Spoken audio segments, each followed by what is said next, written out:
Good morning. Good morning. Hope you guys are all doing good. John Hammer, Teresa.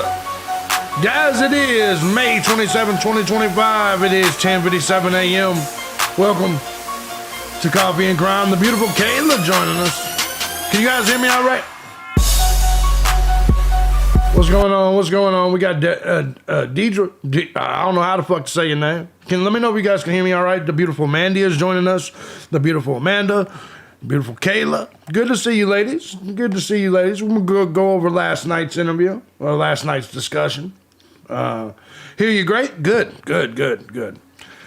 I decided to push the microphone further away. Yeah. I went back and listened to some of my shit. I sound like I'm sucking off the microphone. And I'm like, hold the fuck up. I sound like I'm eating the microphone. I said, let me push that motherfucker back a little bit. So let me know if it remains. And also, I talk loud and breathe loud and everything loud. What's up? Not your house, bitch. How you doing? What's up, Upgrade? Hope you're doing well. Oh, don't worry. I wasn't intending to suck off the microphone. I ain't with that funny shit. You know what I'm saying? I ain't with that funny shit. How you doing, Kayla? What's going on, Upgrade? Upgrade! Me and Gigi was talking. She wants me to start doing food challenges on Monday on Gunner's World. I might do it. Hey, what's up, Texas Ranger? How you doing? Hope you're doing good. Today we're going to be going over last night's show with Harsh. Said I enjoyed the show. I'm going to put it at 1.25 or 1.5 speed, though, because look, man, I make Harsh work. Harsh usually does hour lives, but when, you know me, I got stamina on this shit. I go long distance. And so, yeah, that's how it went. Hey, Cussaholic, what's going on? Love when it goes up. Say you love when it goes up? That's what they all say. But I'm getting older. It doesn't always work that way. Not your house bitch said you should at least try it. Nothing wrong with switching stuff up. Oh, no. No, I told her. I said, all right, the first one's going to be the 150 or 200 nugget challenge. I'm going all in. I'll do it. Debbie says, was a great live. Thank you so much. And we're going to go back over it because there's a lot of people that, listen, people are typically like, how come you don't, what's up, Sammy? How come you don't simulcast it here? And the answer's simple, man. I don't want to take away from any of his views, right? I mean, he's the one putting in the work. Whenever he comes on my channel, that would be different. Like, I wouldn't expect him to simulcast it on his shit. You know what I mean? He's the one putting in the work. He's the one that invited me. It was his show for his channel. Yeah, it's just the way it works. What's up, Tracy? What's up, Ginger? What's up, Sammy? The beautiful Sammy. Said, I like when you and Harsh meet up. Yeah, no, it works out pretty well. I'm going to be honest, though. You know, he's got, some of his audience gets way too triggered. Way too triggered. I'll show y'all right here. Look at this shit. With a white supremacist by, I mean, we weren't even talking about race. With a white supremacist by, how would you know that? How would you even know that? But anyways, that's not it. Why does Alex Jones Jr. have a Confederate flag on? Good Lord, 2025 people, and they lost. By the way, calling me Alex Jones Jr. does not hurt me at all. Yeah, you just what you need, more nuggets? No, it's fine. I don't mind. Look, man. I'm sorry, Filbert, that you don't find me fuckable. Filbert, you see how mad Filbert is? He's mad. He's a mad guy. He's like, JB, I want you to lose weight so I can find you sexy and I want to fuck. No, man, no, you're not supposed to want to fuck me, Gilbert. You're not supposed to want to fuck me. Filbert, Gilbert, whatever the fuck your name is.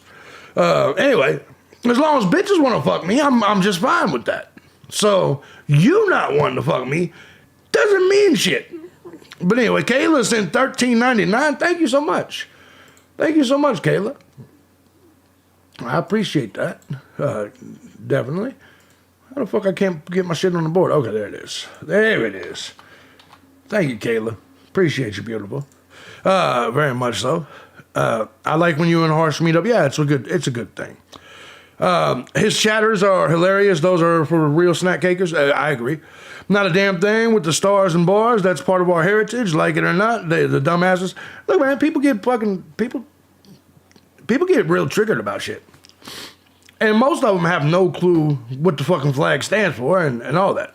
Yeah, they are very uneducated. That's exactly right, Teresa. That's exactly right.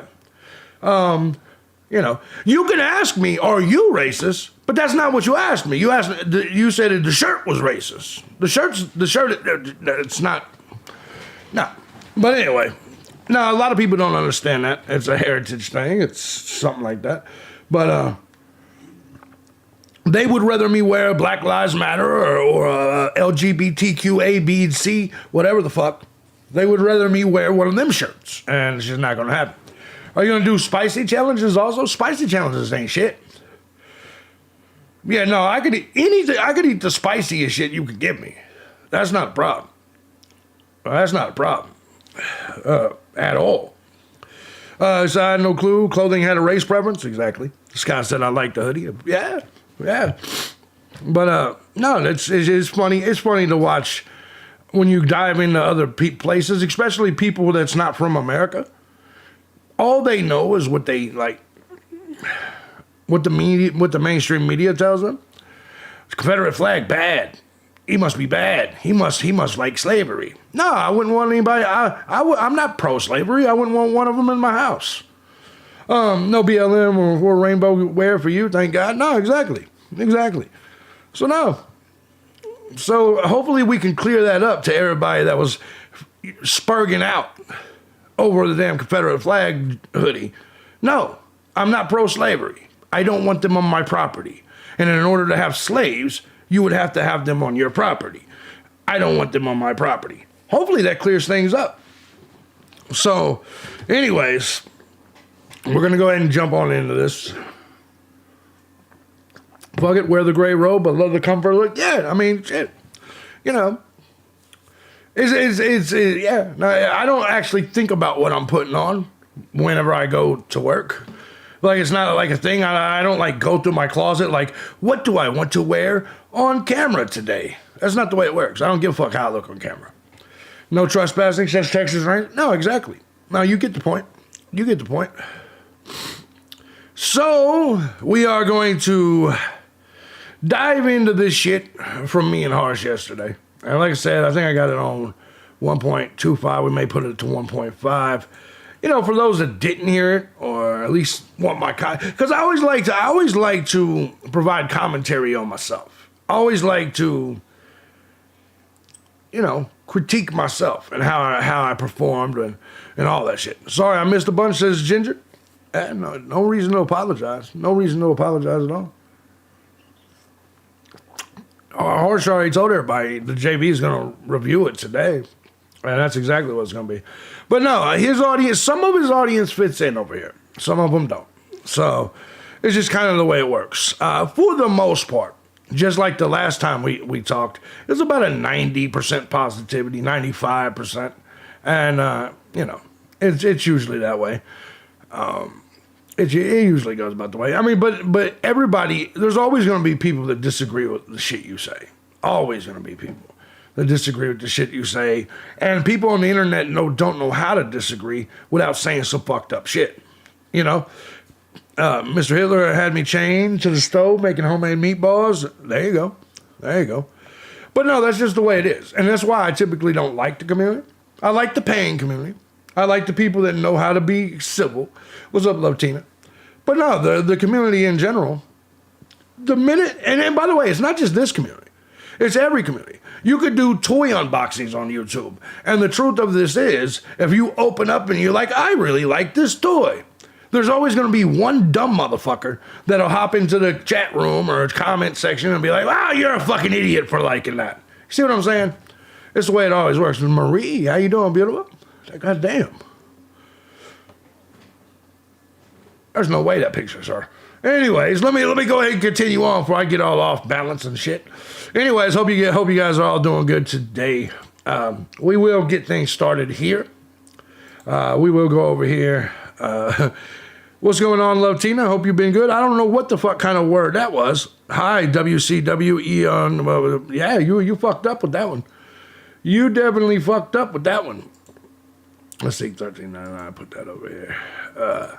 But anyway, so this is just going to be a casual stream. We're going to take a look at this. Curious. I'm always curious at my own audience opinion about my performance when I have these conversations. Said everyone, yes.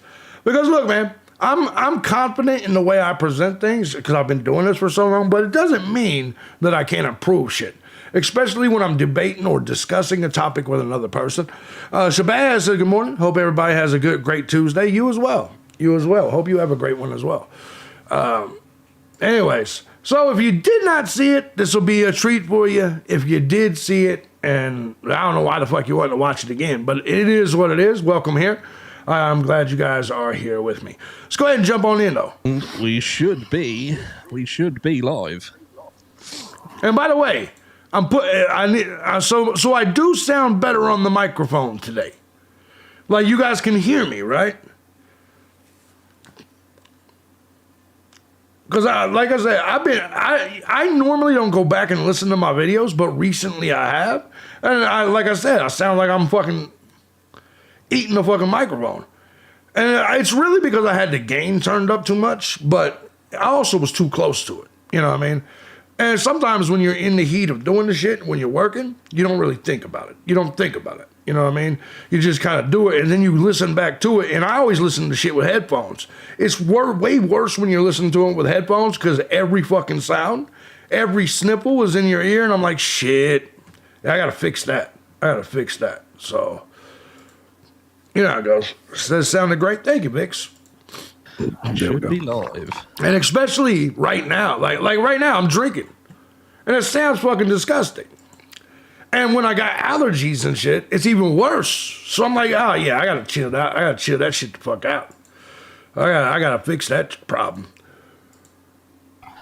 I don't think I even have you to hear touch the any buttons slurp today, so everything should be fine. How is now everyone? You're seeing why I pushed the motherfucker this is the back. Slightly delayed live. That was my fault. Completely my fault. But we're here. Way too close. And Way too we are close. going to be talking about. What's up, Scott? I think this will stir some things up because obviously we're going to be talking about the 8 hours that followed on from the crime itself. Yeah, it's crazy shit. Some of the things that have been sort of hot topic around the community in the aftermath of. Obviously, if anyone in the comments wants to touch on anything specific, but it's really to look at the plausibility or the stupidity of some of the things that are out there, because I think there is a mixture of both. Would you not agree, JB? I definitely think there are, particularly with the 8 hours, and not just that, all kinds of shit. Let's just be honest. There's a lot of shit out there. Well, yeah. It was my own fault, Shabazz. You know what I mean? My gain was turned up on the mic. I was way too close to the mic, you know. And no, it was my fault. And me doing YouTube, as long as I've done it, I should know better than that. You know what I mean? Like, and once again, once you go back, I never go back and listen to my videos. And I make, hours and hours of content every day. I never go back and listen to it. Ever. It's just not something I typically do.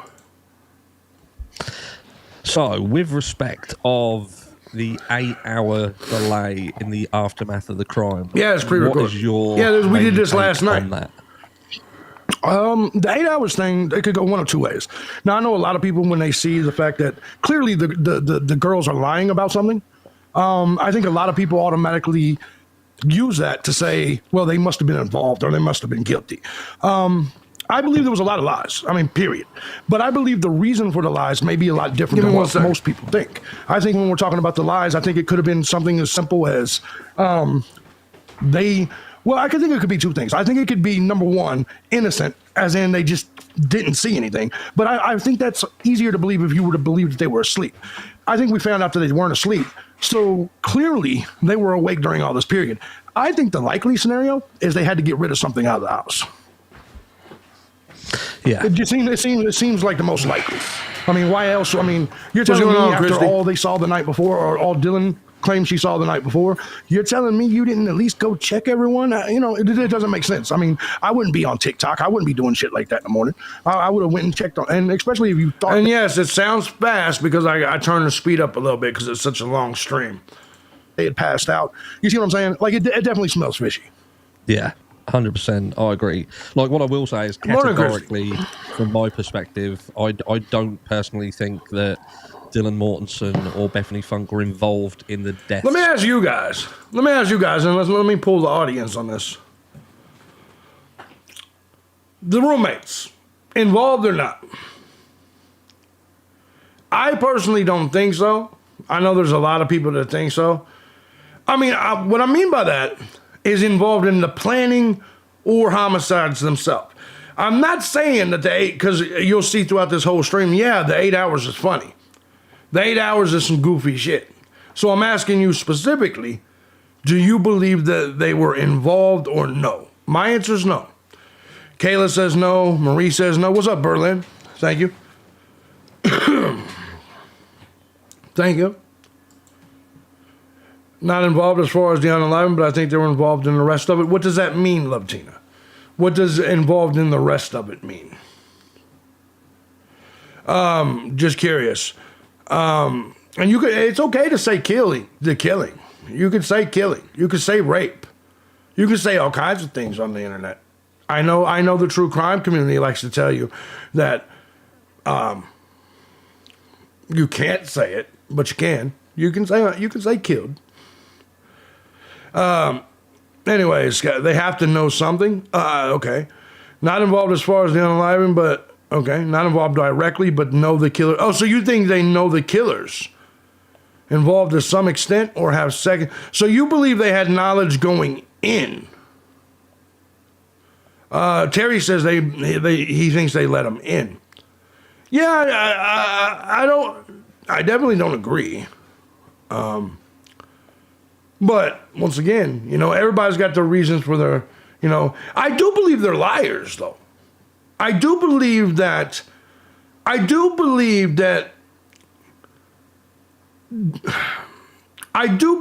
because they can only be one of two things. They either was just ditzy as fuck, drunk, and didn't check anything, even though they were scared, or they probably needed to get rid of some shit before the police got there.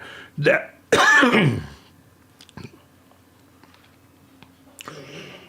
that was my position yesterday, right? Is that maybe they had to get rid of some drugs. I know I would. Look, if 4 people got murdered inside my home, and I knew the police were going to come, and I had some shit laying around that I wasn't supposed to have laying around, you damn right.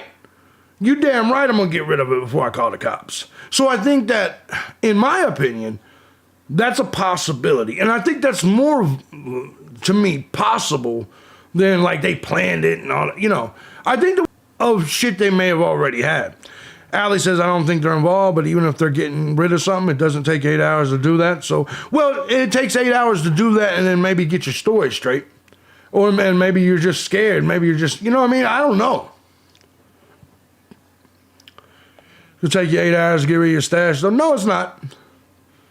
No, it's not. But here's the thing, though. What else was it? What else would they use the 8 hours for? And I think there's, because if you look at the beginning, right, and you look at everything that occurred, clearly, according to the desk, I'm only going simply off the text messages. There was fear. There was some sort of fear that was there. And then they kind of transitioned 8 hours to sober up as well. That also was possible. What if they said, man, we can't call the police. We're underage and we're drunk. That's also another possibility. Sure seems like the text messages between Dylan and Bethany has some messages redacted or something. Yeah, I'm sure there is. I'm sure we don't have the whole thing. I don't think they had a bigger worldview than that. I hear you there. And so I don't know. No one left the room while their friends were getting killed. I think it's possible that's the case. To wait for them to have time to get back to their base, to let people trample on the evidence, to throw everything off. So I guess my question to the people, the roommate guilters. I got two questions to the roommate guilters, which is what I'm calling the people that believe the roommates did something. What would be the motive of the doing it? And what reason, what evidence do you have that suggests that they may be involved? And I guess that's the question I would ask. Like, why and what made you think that? What made you? Do you see what I'm saying? It can't be something just as simple as their lies doesn't make sense. You know what I mean? That's not a good. To me, that's not a reason to think someone killed someone or had them killed just because they lied. Blurry face. They didn't seem too concerned about getting arrested for underage drinking in the past. That's a valid point. Actually, that's a great point, Scott. That's a great point. Of the others in the house. I will categorically say that, I'm not stupid enough to think it's an absolute impossibility, but I don't think that, me personally, I don't think they were just young. Nobody thinks everyone. That sounds possible too, Patrick. 100% believe that they knew people were deceased in that house prior to the 911 call. I think that's the question, because if you listen to the 911 call, it seems like they had just realized it right then. That's the next question that I want to ask you guys. I guess that's the next question. To me, the 911 call sounds very authentic. To you, did it? Upgrade says it's a little different to be underage drinking with 4 dead bodies in the house, though. Yes? Yeah. I don't think they killed him, but if they had something to do with it, you have to remember how impulsive, emotional, and ignorant young girls are. I get. It's been said that they were under a probation for drinking with their sorority. Yeah, that would be a good enough reason to want to sober up first. The smell is the problem for me. How could they stay in that house with that smell? It doesn't start immediately. The smell doesn't, but it does. It does. I mean, yeah, there's no question. I agree with that. Within 8 hours, it would be fucked up. Nah, man, they didn't know. Like I said, 911. Yeah, I think the 911 call was pretty legit. I thought it was pretty authentic. Any chance that Dylan and Bethany thought if something was up, surely Ethan would be taking the lead role in response? I mean, it is possible. That's what I would think if I was a girl. Blood is strong smelling. I agree.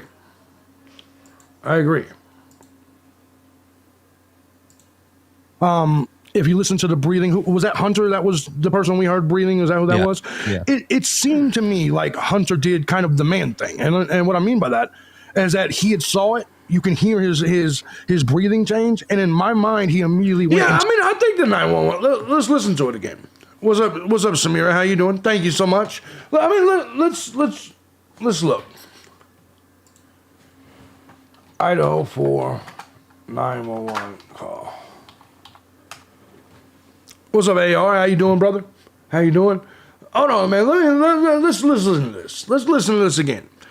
I found it to be authentic. 11:55 a.m. 42 seconds, November 13, 2022. 911 location of your emergency. Hi, something is happening. Something happened in our house. We don't know what. What is the address of the emergency? 1122. Yeah, how does that? I mean, I guess when I'm listening to that, right? Like, how does that not sound authentic? Like, that sounds pretty fucking legit.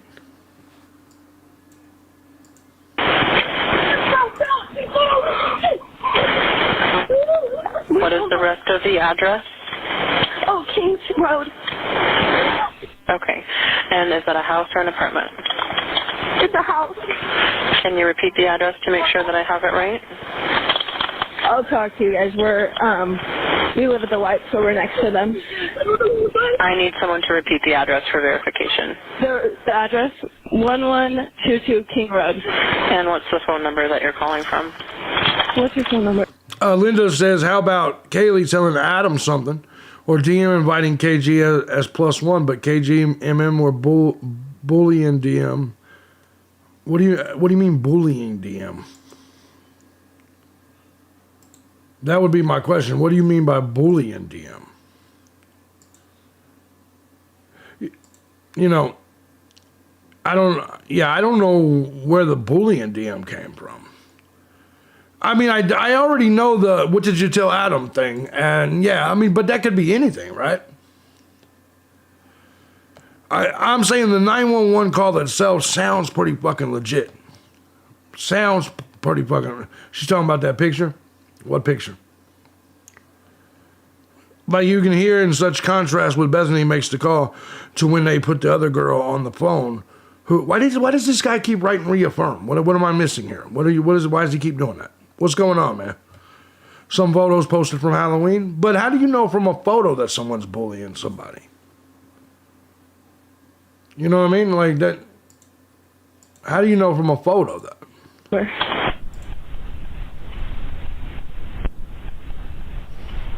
Steve G's man, so wanted to get back with Jack. Yeah, I mean it's that Maddie told. Yeah, I mean I think that's possible.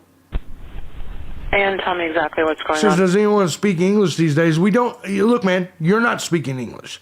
You just repeated reaffirm in 5 straight messages. That's all you've just done.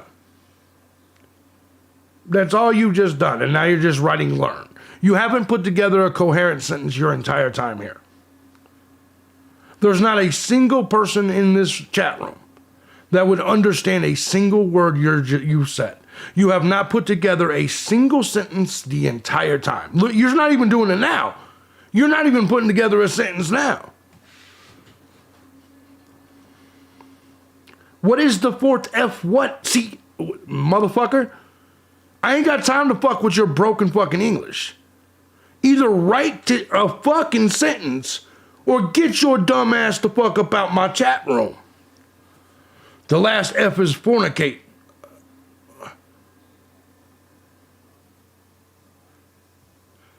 Will you explain to us what the fuck you're trying to say? You haven't said anything.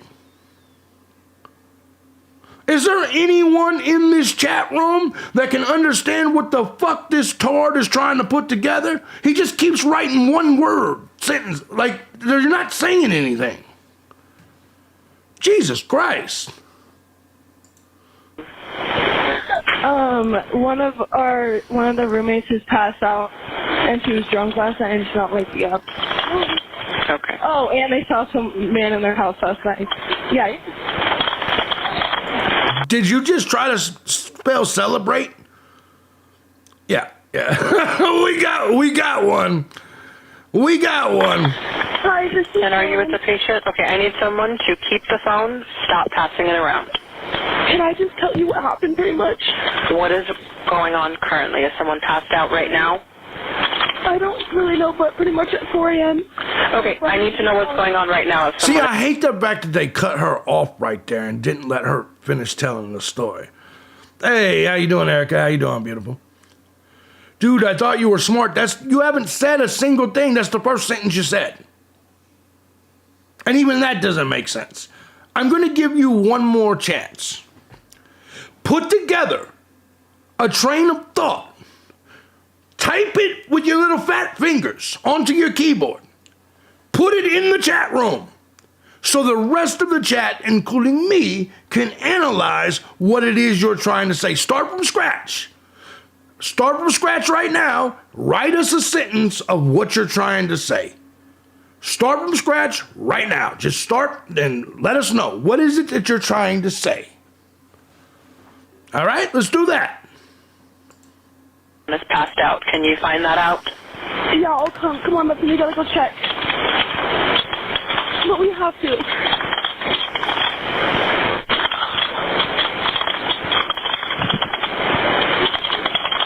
Is he passed out?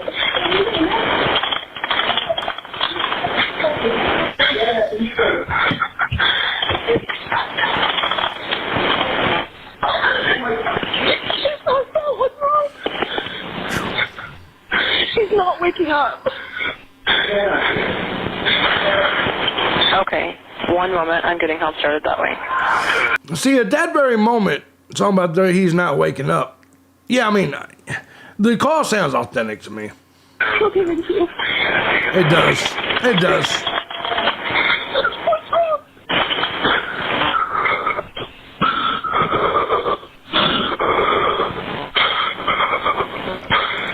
don't see how anybody can hear that breathing and not hear panic and hyperventilating. This is why I don't understand when people say this call doesn't seem real. This sounds that's exactly right. Jeff is right. And if you can't articulate a sentence and the person you're talking to doesn't understand what you're saying, it's not that hard to understand. You have to realize your messages are moving as I'm doing the show and looking at other people's messages. You see how AR Hayes just put together an actual fucking paragraph, an actual thought? He says, I hope you and I can work together soon. I think we can put common sense together, work through man's thought. Oh yeah, we can do that, bro. Just email me, man. We can put something together. Absolutely. Absolutely, AR.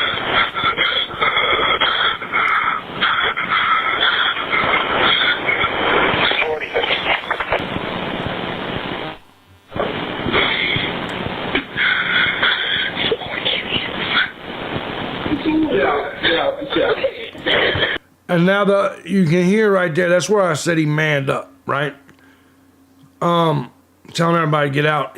Clearly, whoever the other person was, whoever that individual was, the male's voice, he had saw it at that very moment.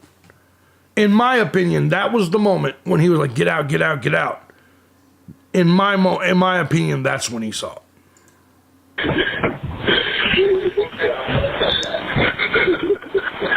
Okay, and how old is she? Exactly, Jamie. 20. 20, you said? Yes, 20 here. 20. Okay. Hello? If you repeat the fucking same thing over and over again, you're getting the fuck up out of here. And I normally don't even ban people. Just fucking speak. What's up now? How you doing? Okay, I need someone to stop Very passing possible, the phone Linda. around because Very I talked possible. to 4 different people. Okay, sorry, they just gave me the phone. Is she breathing? Hello? Is she breathing? Makes sense. No. Okay.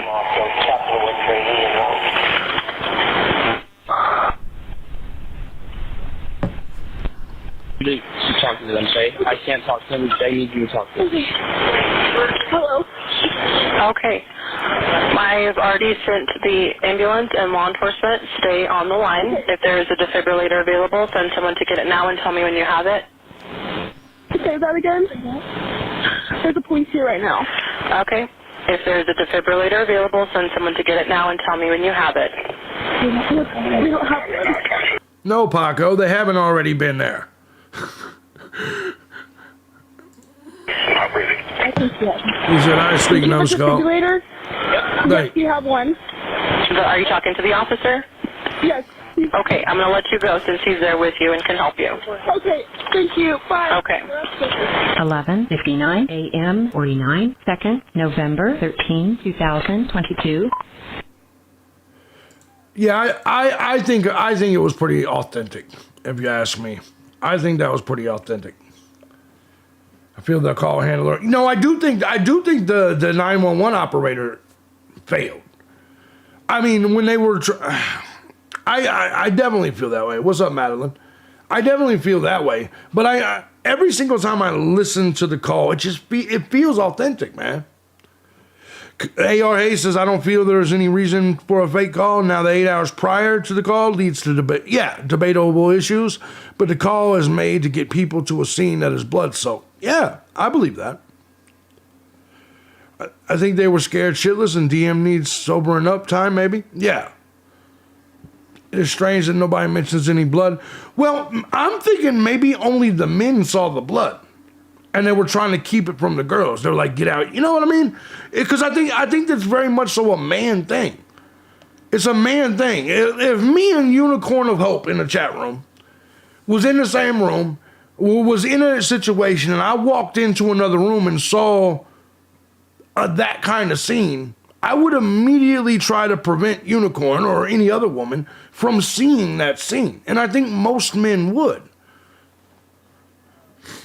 I do believe that. I believe most men would try to prevent them from seeing the scene and try not to cause panic. It's kind of what men do. We try to be leaders. And yeah, if Xana had a rug on the floor and she was laying on that, they may not realize it. I 100% agree. But wasn't there blood outside of the rooms? You would think that there would be. I agree. What's up, John? You would think that there would be. If the killer put a blanket over Xana, it would make it hard to see the blood. You know, that's a fantastic point too, Jeff. We never really, you know what? That's a fantastic point that I've never even analyzed. I've never even considered it. For some reason, when I visualize it, I just picture someone just laying dead in a puddle of blood. I've never even for 5 seconds thought about the fact that the killer might have fucking covered her up. Makes sense about protecting the girls? Yeah. And so, no, I think Jeff has got a hell of a point. Hell of a point. I would have kept the girls out of the mix and out of visually seeing the scene. Yeah. Difference is I would have been the caller and the speaker tonight. That's a fantastic point, too. No, I think the blanket point is fantastic. I do. It makes sense on why whoever saw it from afar, the Xana from afar, may not have seen a puddle of blood. You know what I mean? Paco, if you're gonna insult motherfuckers like that, you can bounce too. Just because someone don't share your fucking weird ass conspiracy theories doesn't mean they're clueless. All right. Just like I don't think you're clueless because you have weird ass conspiracy theories. Different motherfuckers got different opinions. This is what I hate about this community. You calling me a guilter don't mean shit, bitch. You calling me a guilter doesn't mean shit. That's not an insult to me. But anyway. So anyway, just so you know. So this is the problem I have in this community, is that the motherfucking goobers in the comment sections and chat room can't just talk like adults to each other. It's so fucking weird. From the best of my knowledge, everybody in this motherfucker's an adult. Let's go ahead and get back. That's why I'm subscribed. You're honest and don't sugarcoat. Thank you. Thank you, Skidmore. And not you. Jeff brought up the Pro Burger highly biased comment, but he didn't call nobody. He didn't insult anyone. He didn't insult anyone by calling you a Pro Burger. You are a Pro Burger if you believe he's. You know what I mean? It's well accepted within the community. There are the innocent until proven guilties, which are people called the Pro Burgers, and then there's the guilters. Because people want to be right, they don't actually want justice. Yeah, no, I agree. 100% agree. 100% agree. It's just weird. The same people that think Brian Innocent want a free Palestine. I mean, that's not true. That's not true. I thought Brian Koberger was innocent. I don't think it's a political thing, right? You got to remember, I'm MAGA all day, and I thought Brian Koberger was innocent for 2 years. You know what I mean? I definitely don't think it's a political thing. It's a protect mode. And told the girls, get out, get out. You know, basically shielding them from seeing it. That's what it sounded like to me. Oh, I know how Honky was. Shit, I mean, it is possible that they had saw it prior to the 911 call, but just judging based on just what we heard, it sounds to me like this was the first time anybody had seen them dead. But then again, when you read other things and you hear that she had seen Xana laying down or down prior to that, it makes me feel like she had. Like, why wouldn't you go investigate that? Does that make sense? Yeah, and that's exactly what I was about to say. You can't have your cake and eat it. Well, I think it's weird that people are so connected to it, right? I'm like 51% guilty. It doesn't upset me if someone else says, no, he's completely innocent. And I think it's weird that people are that fucking gay. I think it's weird that people are that weird. Like, none of us know these motherfuckers. If Andy Kane in the chat room and me don't have the same fucking vision of what happened, the same opinion of what happened, who gives a fuck? Hey, what's up, Meg? How you doing, beautiful? It's just weird to see people, like, to see these people in the comment sections and chats going at each other. It's fucking weird. You have to want to work the truth. That means an opinion until the truth is known. I agree with that completely. Remains fluid. Ultimately, they called 911. And this is where my mind goes, right? So if you think of it like this, so they see someone in the house, or one of them sees somebody in the house, and you know they go into this fucking what's up, Rhonda? How you doing? They're scared. There's messages to sort of back up the fact that they're saying they're scared, and then they go into Dylan leaves and goes into Bethany's room, and you think to yourself, problem one is this, right? So you're scared. You've said in writing that you're scared. You've seen some. For the record, I get it with politics and religion, right? I understand being at each other's throats over politics and religion. But we're all playing Clue here. That's all we're doing. That, you know what I'm saying? That I don't understand. I don't understand watching a true crime thing and seeing this shit and being like, I think he's guilty. I think he's not guilty. Fuck you! You know what I mean? That doesn't make sense to me. It doesn't make sense to me. But you were just being like that in the video debate, Jeff. I saw it. Yeah, some people, he's probably like it. Jeff's got a reputation. Someone you've seen some. Jeff calms it down when he comes to my page. He tones it down. He's an all right guy around. What's up, Tina? How you doing, beautiful? Someone in the house that isn't supposed to be there, hence you being scared. Then you both end up in the same room together. So at that point, what happens? Where's the continuum from there? Why wouldn't they, when they're then together, make a decision, make a plan? Right, this is what's happened. Something's not right. We're now together. I think we need to call 911 or call someone at that point. Why wouldn't they call anybody at that point? Now, you then got to split off, because then you think to yourself, okay, then if that panic has subsided and they've then convinced themselves that they're just being fucking idiots, you know what I mean? We've had a bit too much to drink. We don't need law enforcement. What the fuck are we thinking? I got to give Harsh some credit. His computer's got some fucking power. Like, for him to be able to do his... Now, I can't do 4K. That shit takes up too much room each video. His shit's got... I gotta give him credit. His camera in his computer's got some power. That's some good shit. You wake up the next morning, and then everything's normal then. So then you go about your business and you walk around the house. Xana's door's open. Yeah. Xana's door's open, and she's on the floor. Jamie, there are people like you. And by the way... This is in no way an insult. There are people like you that are bleeding hearts like that. I don't mean like politically, but there are bleeding hearts that just want justice. I'm not a believer that justice exists because they're dead. You know what I mean? It's like, so, and I've explained this before and everybody got all fucking triggered. To me, the deceased can't get justice. They're fucking dead. It's justice is for the people around them and maybe the community.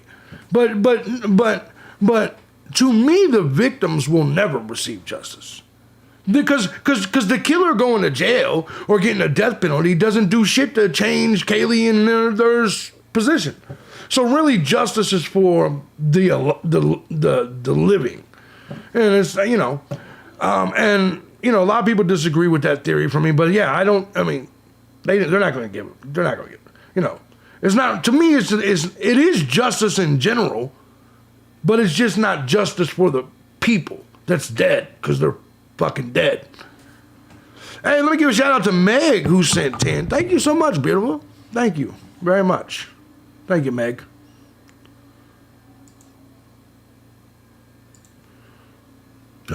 By the way, is that where we're at? Are we in agreement that Xana's door was open? That seems to be the case from, the documentation now. That seems to be the proper story now. The door was open. That is in court documentation. So there doesn't seem to be any question. Well, the only question around that now. Agreed, Texas. Why would Steve Gonsalves previously state that he was told that door was shut? Because obviously he weren't there. So that was a second-hand story. So why would he have been told the door was shut? Yeah. And if he wasn't, then why would he simply make it up? What was he guessing? The whole story that he came out with was about Ethan being called over because they couldn't get in the door, and they called people over to assist them getting in the door, which then makes the 911 call a little bit more plausible, gauge? Because then you could imagine they can't get in the door, they start to panic, so then they call 911, and Ethan is still trying to get into the door, No, I then agree with that, gets in, Jamie. and like you said, Yeah. he then goes into protect mode, and it's like, no. Yeah, and no, I think everybody can agree that they want the real killer to be, punished. I think everybody agrees with that. And I think we all can agree we want the fucking law enforcement and the court system to not be corrupt. The question is, and this is the question I have for the entire audience, what's more important to you?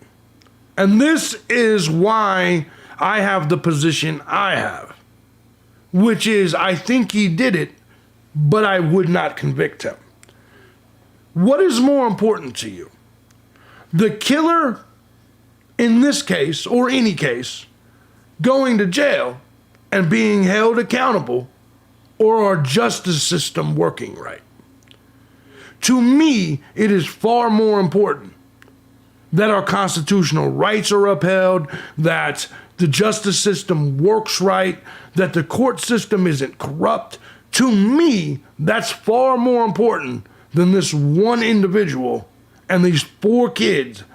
Anybody to me, our system working right is more important than those 5 people. That's what matters to me.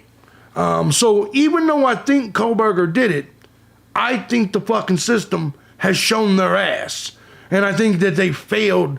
I think there's been huge prosecutorial misconduct. I think there's been huge misconduct by law enforcement and everybody within the state of Idaho that's authoritative figures since this case started. So hopefully that makes sense. So that's why I take the position I take. But to me, the system working right is more important than this one case being solved. I know you don't understand. So, Get out, you don't need to see this. And that makes sense, but with the door open, that's it fucked doesn't up make too many sense times. He anymore needs to go because home they no had matter full what he did or access and didn't full do. view of the room. Yeah. So Yeah. why wouldn't they have looked in I the don't room disagree. before calling 911? I find that hard to chew Exactly. on. As well. I find it hard to believe as well. All documentation points to it being open. But I remember Steve saying it was closed. And then who would he have heard that from? Would he have heard that from Hunter? Would he have heard it from Ethan? Who did he at least claim that he heard that from? And I definitely think the hardest part of this case right now for me to understand, to comprehend, is the 8 hours. Particularly if the door was open. Because if they had been asleep, it would have made sense. But since they were up running, they were up roaming, let's just say we lived together and we had a house full of 4, 5, 6 of us, right? Like common sense says that if something occurred that night, the night before, that was so scary and that you're texting what they had texted, which we clearly saw the text, it was clear by the text there was some sort of panic. There was some sort of worry.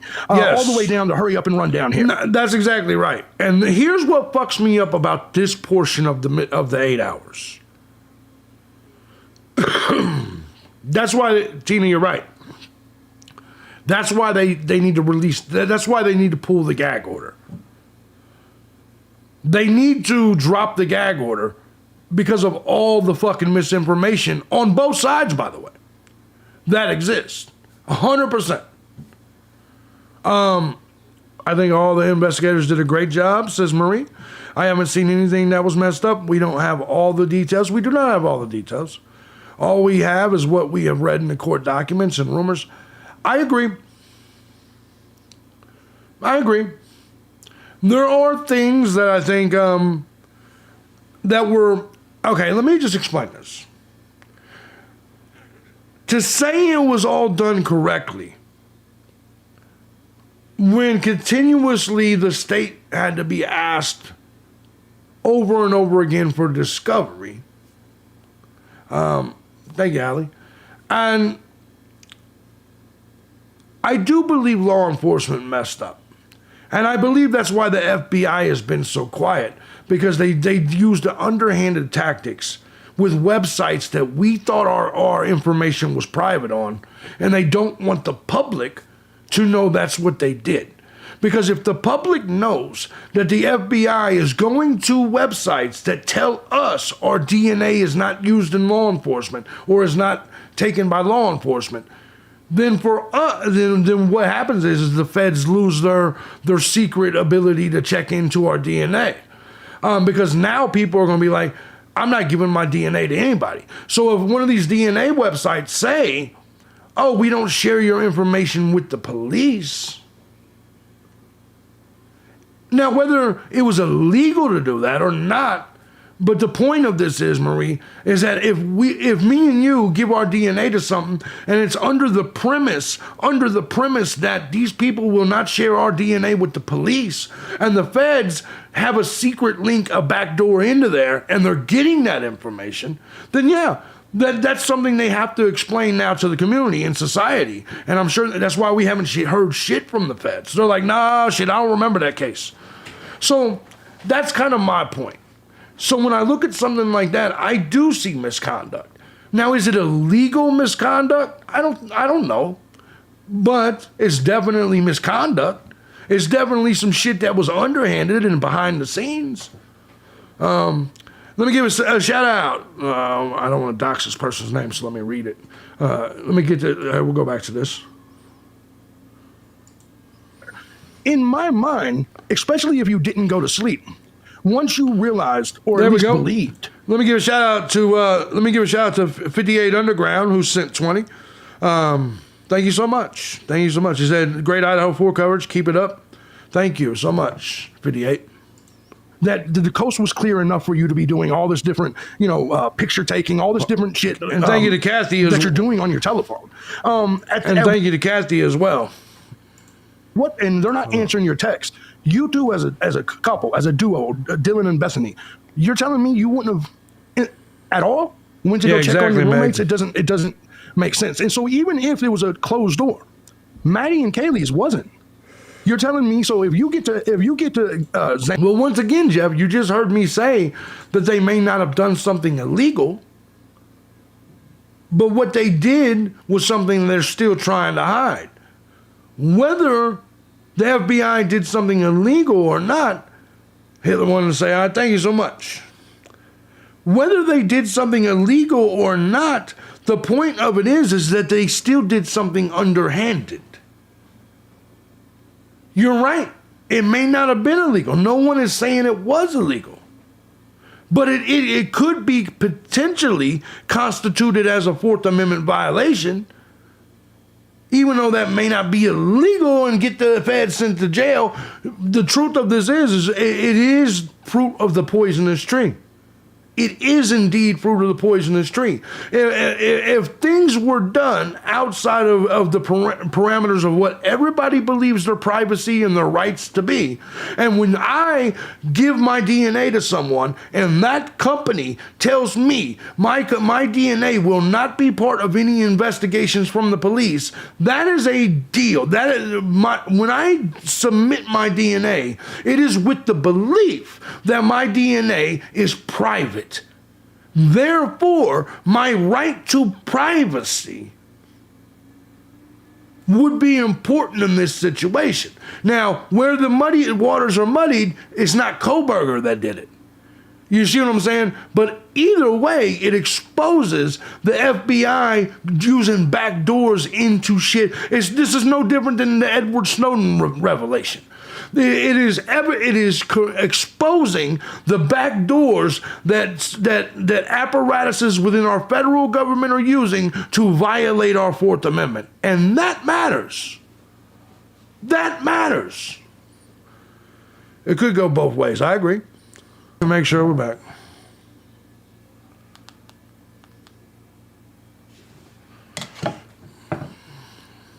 I think we're good. Reload it.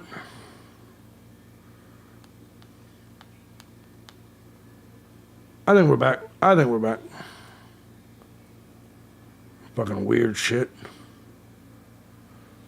Last 2 days, that shit's been happening. I don't know what the fuck's going on. Anyway. Cool. Thank you guys. I don't know what the fuck caused it. I agree with Jeff on this. It was a manhunt for a mass killer. I don't give a shit. I don't give a shit. Or what's more important, this one killer or our rights? That's the point. I understand what you're saying. You think that the ends justify the means. This one killer is so important that you don't mind our Fourth Amendment or Fourth Amendments of anyone being violated? Like, you don't, like that doesn't bother you at all?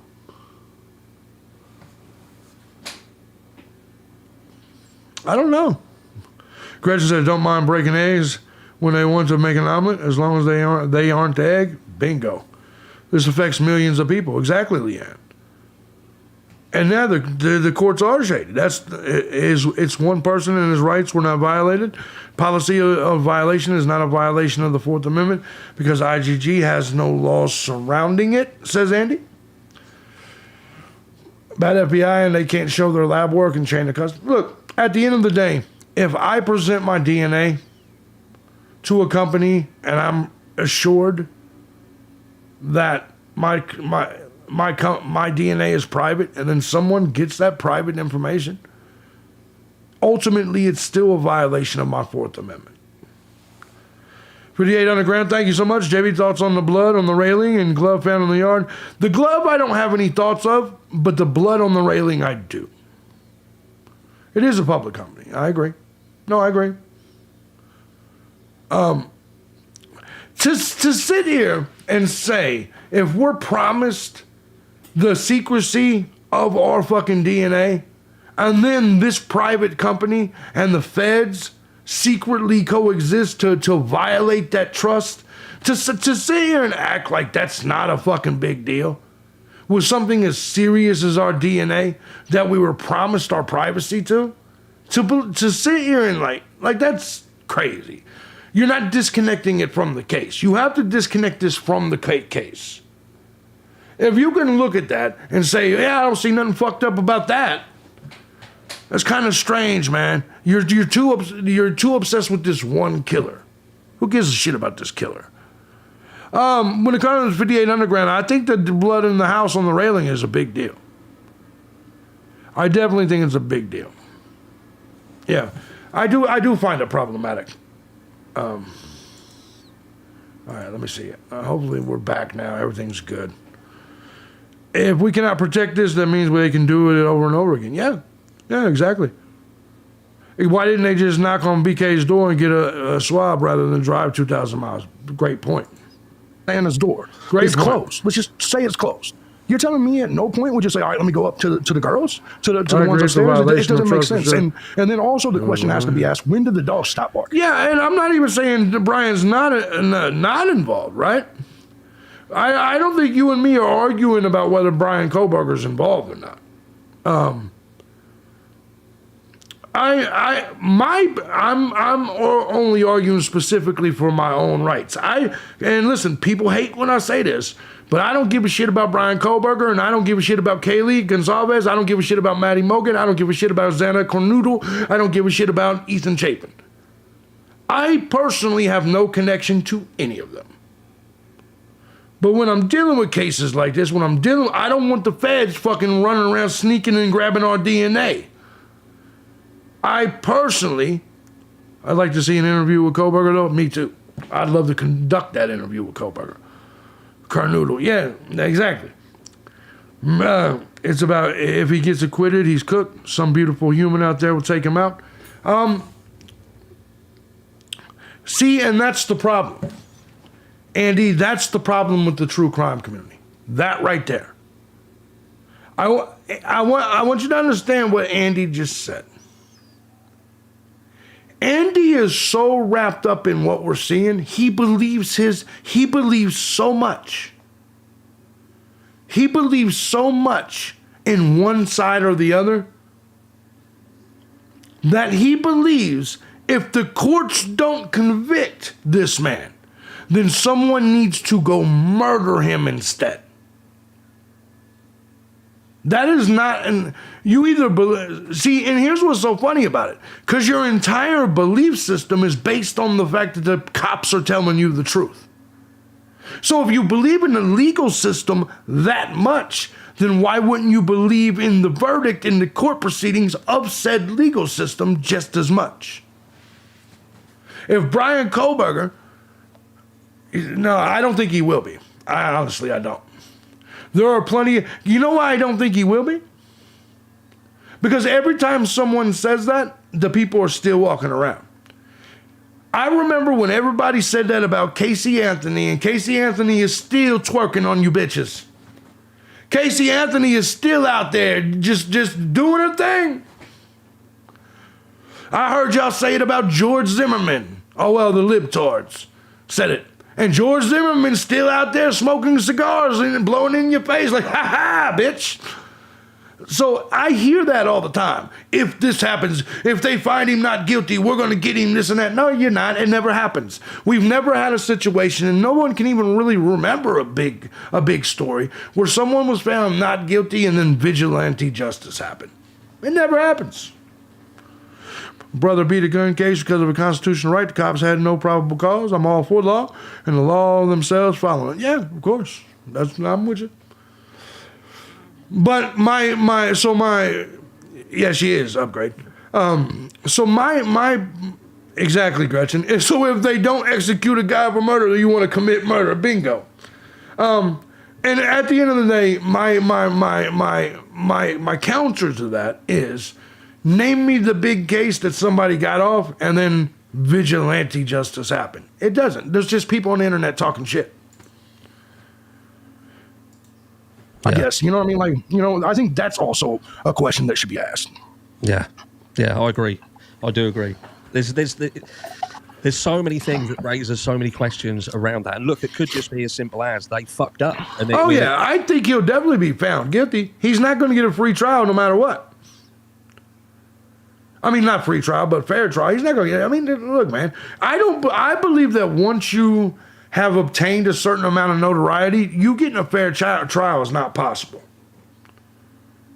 On either account, on either way, whether you get found guilty or not guilty, I don't believe it will be fair. Because he will either get found not guilty because somebody is a Kohlberger fan in that jury, or he will get found guilty because it's been beaten into everybody's head by the media that he's guilty. He shouldn't have waived his right. No, he shouldn't have. No, that, Andy, I'm with you 100%. The dumbest move he ever made was waiving his right to a speedy, the fast and speedy. That would have been over in 72 days. The prosecution would have never had time to get this much evidence stacked up against him. I actually agree with you completely. It was a case that something happened. They saw someone. They decided. Yeah, if they got the weapon, he's toast. I agree with that. It could be as simple as that. The issue that I have, the biggest issue I have, is when stories start being made and they come out into the public arena, if you like, and they make up part of the official narrative that carries on for 2 fucking years. You know what I mean? Yeah. Which was that Xana's door was shut, and the knock-on effect of that was that a lot of things you then almost was able to excuse, like the 911 call, up to and. See, I think body language and facial expressions can be deceiving. I've been to jail plenty of times. I've done time. I've done all this shit. And even when I went to jail for disorderly conduct, for just calling somebody a name that we shouldn't call people, they say, I was shaking and it was anger. But to someone else maybe that saw it, may have looked like I was nervous or scared. You see what I'm saying? But I remember just sitting there fucking, when I was dealing with the situation at the time, my body language may have looked completely different than what you would expect it to. So, I don't know.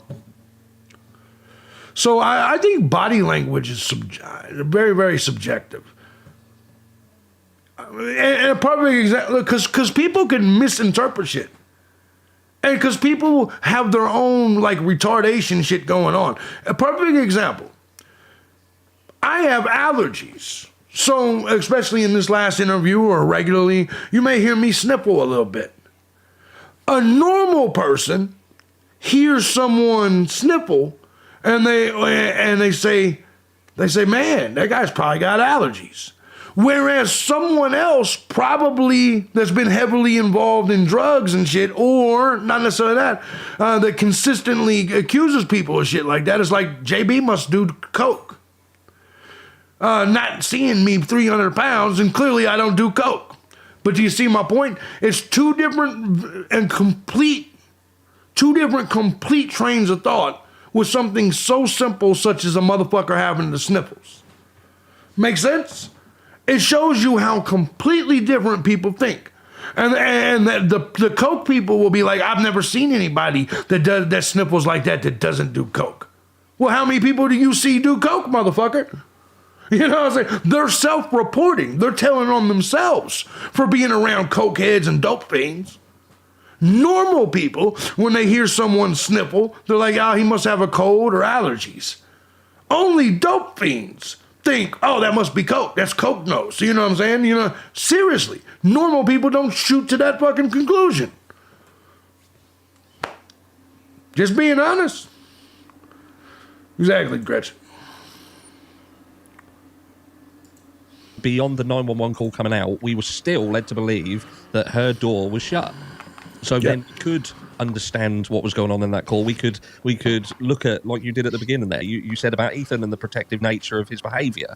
But then when you remove that and then you look at that call again, you could then argue that there was elements of that call where Ethan was a bit more nonchalant about it. It was like, oh, I don't know what. It's just give me the phone. They've just handed me the phone. And it then looks a lot different when you factor in that people could have known what happened before that call.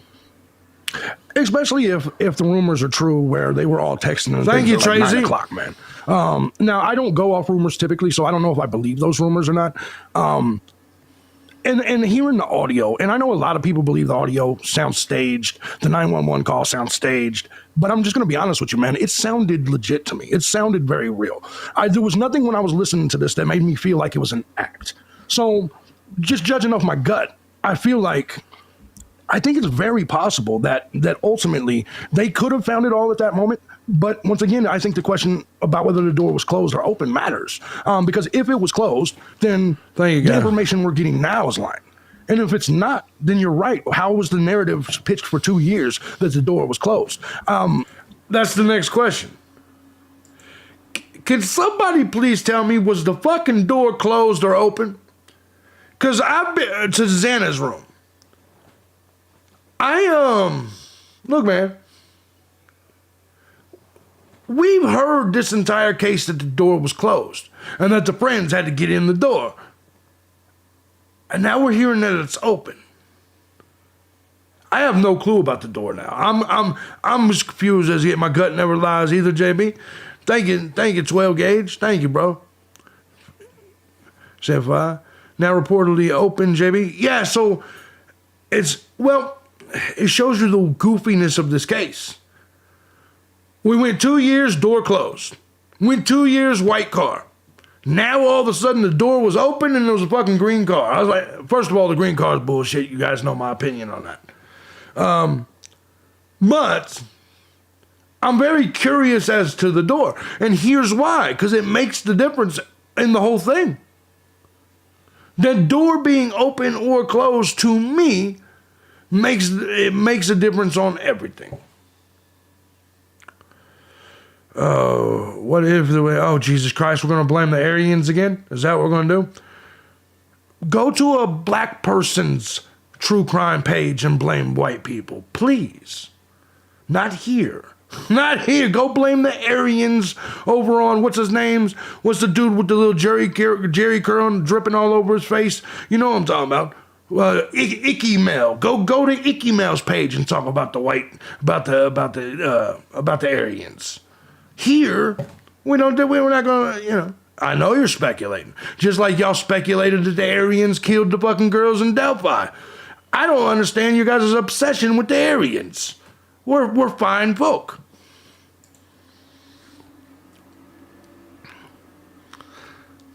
I gotta piss. And because it also calls into question how reliable Steve is, or how reliable Hunter is, or how reliable Ethan is. I think it definitely calls into question. So when it comes to Dylan and Bethany, in that 8 hours, I feel it can be one of two things. Either they legitimately just casually didn't go check on their friends. They just had no fucking clue. Or, like I said, I think that they were cleaning up or getting rid of something. And when I say cleaning up, I don't mean cleaning up blood or anything. I mean getting rid of things in the house that you don't want the police to see. You're a flip-flopper. You're a flip-flopper. Yes, that's indeed the case. What that's called is when you find new evidence that changes your mind. What you're saying, Paco, let me tell you how stupid that sounds. Ladies, if you get with a man and you believe what that man says, and you guys have a relationship, and then later on you catch him in lies and he cheats and this and that, if you say, fuck this, I'm not gonna be with this dude, are you a flip-flopper? Or are you just someone that changed your position as new information came in?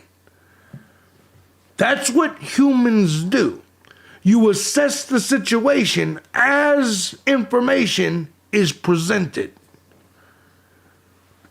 That's normal situation. That's normal shit. That's what normal people do. Retarded people, insane people, hold on to some shit. Oh, I know my baby's cheating on me, but it was an accident. He's gonna change. He's gonna change. No, he's not. No, he's not. If you get some new information that helps you out, that changes the way you visualize, the way you see some shit, then you should act on that information at least a little bit, or at least think about it. Only the dummies are like, no, I had this opinion back in December of 2022, and I'm never changing it. You sound like somebody that probably has the mind of a 10-year-old. Exactly. It's called being better educated. Absolutely. Absolutely. Absolutely.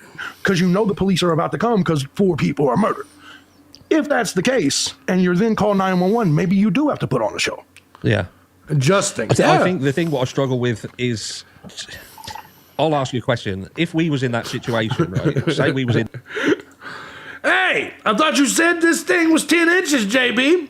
Why is it only 2? They don't flip-flop now, bitch. Don't flip-flop now. You're stuck here. You're stuck here. One piece of real evidence and a whole bunch of bullshit. That's all I said. And we'll see at the end of this case. Of course, we'll see at the end of the case what happens, you motherfucker. I think simple common sense is we'll see what happens with the case at the end of the case.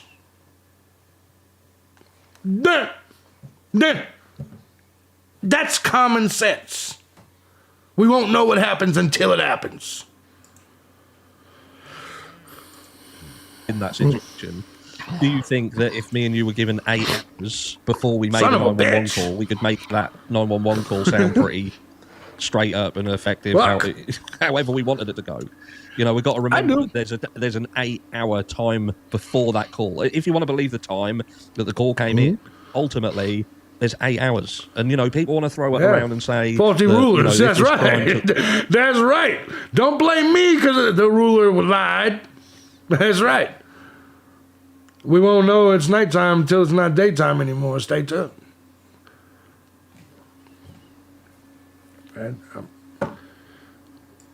Yeah. Can't blame the public school system for confusing centimeters with inches. That's right. 8, 10 minutes, whatever, and they'll turn around and say, that's a long time. 8 to 10 minutes is a lot longer than what you think. I know how to work these centimeters, though. Well, at least I used to when I was young. I'm getting old now. I'm too lazy. Don't give a shit, really. I've already earned my stripes. I think it is. Well, 8 hours is a working I got to piss, speaking of that. And we know. I'll be right back. They weren't. There's still people, I still see it now, that still believe that the 2 girls went to fucking sleep. When we know that that's not the case. That we know that that's not the case. So 8 hours of being awake in that house. I think it's safe to say nobody went back to sleep. Nobody went to sleep. The text message, I mean, there could have been a small window, but I doubt it, man. I doubt it. Just judging off the text, judging off the phone activity, I think that it's 95% sure they didn't go back. They didn't go to sleep. No. There's no way. I'll tell you what is one of the most important things here as well, which it's not concrete as to whether it is. It's been mentioned, and I think even Steve Gonsalves in one of the last interviews that he did with Banfield, It was mentioned the front door being open. It's been mentioned again. I might be able to clear that up 100%. I can't remember it being 100% confirmed that it has, but this is my thought on the front door. Be right back. If that front door was open, then I believe the people inside the house opened it, and I believe they did so, hoping that somebody else would come in and find what was in that house. And I think it got to the point where they had to deal with it themselves. Now, I've been with you on this case for the entire time, and I remember specifically. They said that the neighbors saw the door open at 8:30 in the morning. Yeah. That's been, I mean, that was one of the first things reported, because way before we even thought the sliding door happened, that was being reported that the front door was wide open. And the neighbor is the one. Now, granted, you never know who's telling the truth. You never know who's full of shit. But the neighbor had said that the front door was open. So, I mean, your theory could be right. I mean, no question. But I guess my question would be, at this point, if that was the case, and they left the door open for someone else to come in and find it, then what were they doing the entire rest of the time? See, under my theory is they were getting rid of something. Yeah. If they had opened the door and had done it, for someone to come in, then that means that theory's done. That theory's gone. Maybe, though, because it doesn't really take a long time to get rid of some shit. No, I mean, how much shit could they have had? You know what I mean? No, that's it. And I'll tell you, like, obviously this cleanup situation as well. Again, there's a lot of people who I don't know whether they've missed it or they choose to ignore it, but that has been mentioned in the court documents. It's not something that's been made up in the community. It has been raised within the court documents that there was evidence of cleaning up in that property. Now, that could be something as simple as the footprint that was found. Maybe that is it. We know that there was a bloody footprint, a latent footprint found outside Dylan Mortenson's door, and it could be something as simple as maybe the big thing I think we both agree that we struggle with is them not going to check on anybody for the entire 8-hour time. Because you're caught in this stupid realm of you're either scared and you need help, or you decide that you don't. Actually, I'm quite the opposite. I understate my performance to the ladies. That way, when I perform mediocre, it seems like I did some shit. Hey, you said this thing was only 1.5 inches. Ha, fooled you, bitch. Need to be scared, so you go look. I don't think there's a middle ground there. So if they've gone to look and they've stood in blood, for instance, say they've gone to check, it makes them appreciate it more. And they've walked that blood back, and that's the cleanup, the evidence, the what they think was cleaned up. Yeah, I don't understand where this court evidence of a cleanup occurred. I've read all the documents and I haven't seen this. So if I overlooked something later on, Tina, if I overlooked something, I hope you have a good day, beautiful. If I overlooked something in which there was some sort of cleanup, it was mentioned in one of the hearings. Okay. Well, so what was cleaned up? Like, we don't know yet. Because I think that would make a big deal, though. I think that would be a big deal, right? If there was a cleanup. Like, who cleaned it up and what was cleaned up? I mean, that's a big fucking thing. That's a big thing. They just said there was evidence of a cleanup. So Ann said it.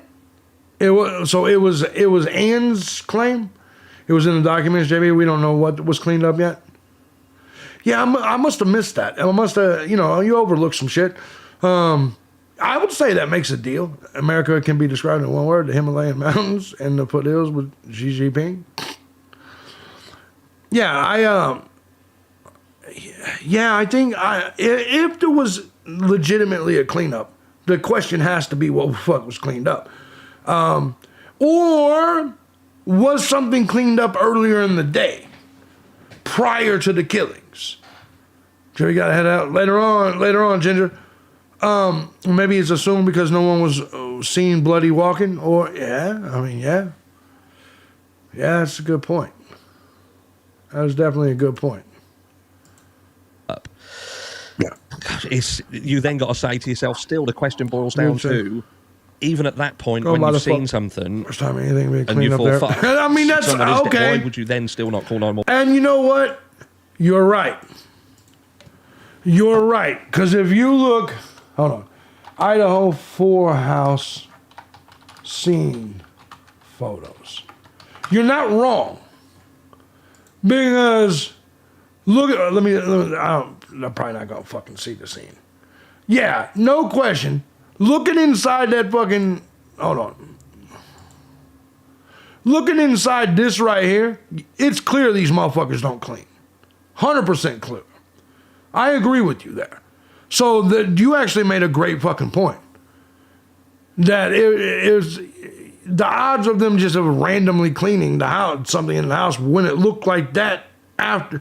You're right. I mean, to me, that's a valid point. Well, at that point, is it then just fear kicking in and you run it over your head? Are we going to get fucking blamed? Yeah, for that's this a great forever? point, actually. I think that when you have alcohol in the mix and then maybe even drugs, and I know a lot of people are like, well, there's no evidence of drugs. Sat Well, down, yeah, the college kids, they're out getting fucked up. I think when you look at something like this and you look at decisions someone like these kids would make, you have to ask yourself, put yourself in them shoes. What reason would you have to do any of the things that they did or didn't do? And the only thing that comes back to me is that you don't want to be caught doing something.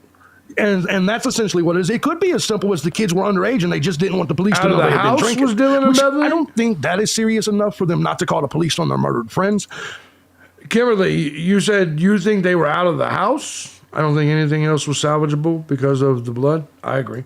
I do find drugs serious because if I'm in a house with you and all of us and there's 4 people murdered, and I wake up or whatever, I wake up to this, I see this, and I know I got some dope, I got some sort of drugs in the house, my first reaction is going to be to save my own ass because you are already dead.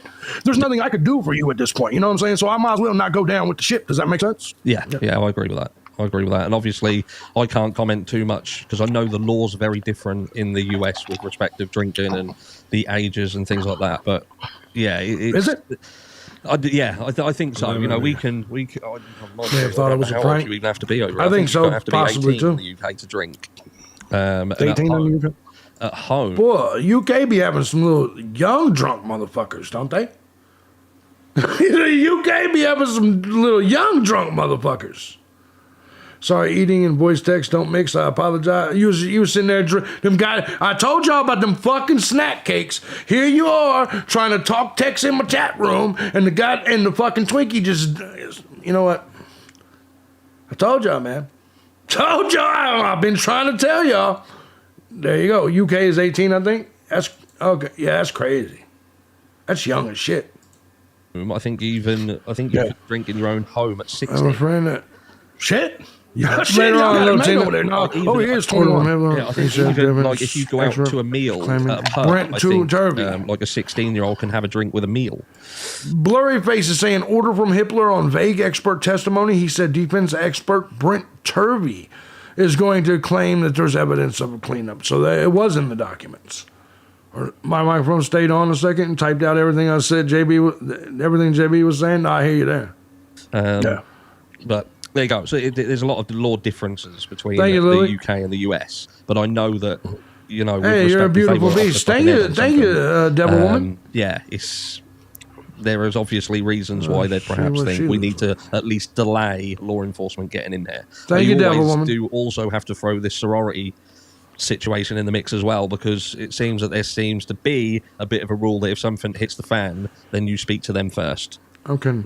You know, you call. Yeah, but this is some serious shit though. This isn't just something, you know what I mean? Yeah. So like, I don't know, like, damn sorority rules. If I'm sitting here looking at 4 dead bodies, you know what I mean? So I don't know. I guess.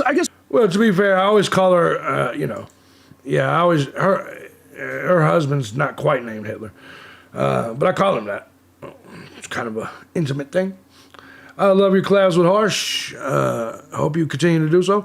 I think we will. I think we will. But if you believe the 8 hours was used to clean up, then you have to say 911 call was staged. Yeah, I think if you believe that, it's true. Maybe.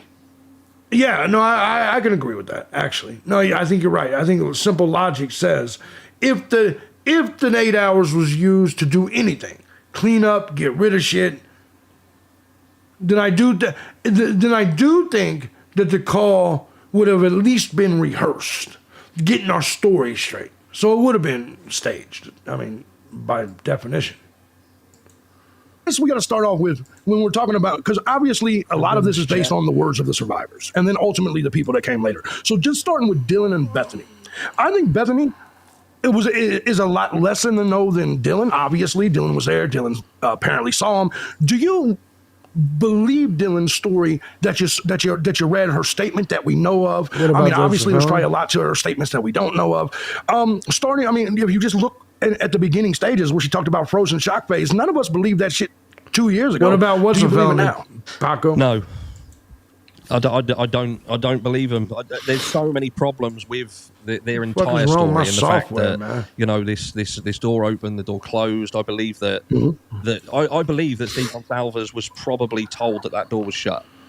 I do believe that he was likely told that. For him to come out and give that entire story, I don't think he'd have just made it. It doesn't make sense to me that he would have made it up. It would have to have been told to him. I believe that he said a lot of things that are based off his own speculation, but in that situation, I don't think that he could have made it up. I think he was talking about something that he'd been told, and I think that by saying that Xana's door. Thanks for letting us know that tampering with a crime scene is a felony, is a crime. Appreciate it, bro. Clearly, if they tampered with a crime scene, knowing it's a crime scene, if that's the case, I'm pretty sure everybody in this chat room knows if that was the case, that would be a felony. Some of y'all, it always trips me out how people think they got some knowledge other people don't got. It's only, but anyway, Daryl says, JB, they don't have to push the trial back because they can find 20 people in Boise out of over 200K population who haven't seen the Dateline episode. Maybe. Thank you, Daryl, by the way. I appreciate you. It's not that I know they don't have to, but will they? I think they might. I think it's very possible they might postpone it, continue it. And because it's not just that, you got to remember, each side has at least 3 continuances. It's really not even like, and this is something that most people don't know. Both, in normal cases, both the prosecution and the defendant, you have at least 3 continuances. Now, the question is what's already been continued, what was continued by each person. You see what I'm saying? So, like, there's some questions of who's continued what and when. So, you know what I mean. Shut. Thank you, Daryl. The girl's way of trying to say, look, we didn't know anything. We couldn't see anything because the door was shut. We didn't know. We couldn't get in the room. So we called people over to help us. Yep. And the rest and again, it made sense. It still made them dickheads, but it made sense. Do you know what I mean? But I struggle with it. I struggle with the whole story because it's changed so much. From what we was told initially, the entire story has changed drastically. It's changed hugely. So I don't believe a fucking word they say. No, I don't think I do. This is the one thing where I still, this is the one thing that keeps me on the thinking innocent and at least a little bit in my mind is because of shit like this. Clearly, this 8 hours cannot be explained. I felt a lot better about the 8 hours when I thought it was possible they could be asleep. Seeing the text fucks it all up, destroys the whole concept of it. The James Patterson book, if he really does have inside sources, could be a problem. What's up, Jesse? Could be a problem. For the prosecution, clearly. If James Patterson comes out and he has inside sources, legit inside sources, much like they're saying Dateline did or something like that, I think it could be a problem for the prosecution. What's going on? If they get rid of the death penalty, nobody's going to care about this case anymore anyway. Why wouldn't they? You appeared to be quite ill yesterday. I was just too close to the mic. I had allergies. No, I had allergies, and I was just too close to the mic, and the gain was turned up. And so then you got to ask yourself why it is that they're lying. I don't trust none of it either. And I don't trust Steve Gonsalves, but on this particular story, I do trust Steve Gonsalves that he was told the door was closed. I mean, because, think about it. He's out there on the news. He's saying the shit. He's everywhere spreading this, that the door was closed. Yeah, that's true. That's not something you would lay on the line like that unless you believed it because you were told that from someone in the house, whether it be whoever was there, whether it would be after the friends were called, whether it be the girls, whatever the situation is. I actually believe that Steve we're telling them essentially what he was told. Yeah. So yeah. Yeah. What about that? What about that? What about that? Things that Steve has said that maybe came out to be untrue. Do you believe Steve was just telling people what he was told, or do you believe he was making it up? Another good question. That's another question. The James Patterson book is more about the victims' lives. I think that would be okay. Yeah. The only reason I'm mentioning the Patterson book is because I believe it was promoted as Patterson is going to have information that no one else has because he had an inside source. That's the only reason the Patterson book even matters, is if that is true. And if I was going to believe anyone, let me tell you something. If I was going to believe Bloom or Patterson, I'm going with Patterson all the way. If Patterson says he has an inside source, I 100% believe it. Patterson is what, the fucking best-selling author of all time? Patterson isn't, got his own, exactly, Gretchen. If Patterson is legitly got a source, it's 100% accurate, and I guarantee you it came from law enforcement. I find Patterson to be very credible. Bloom, he's sensationalist, yeah, exactly. But Patterson is the real fucking deal, the real deal, 100%. That same old story. How can you trust what people say when they're known to have lied? Which in my opinion, there's a 95% chance that their story was fabricated. From what we know, Patterson's legit.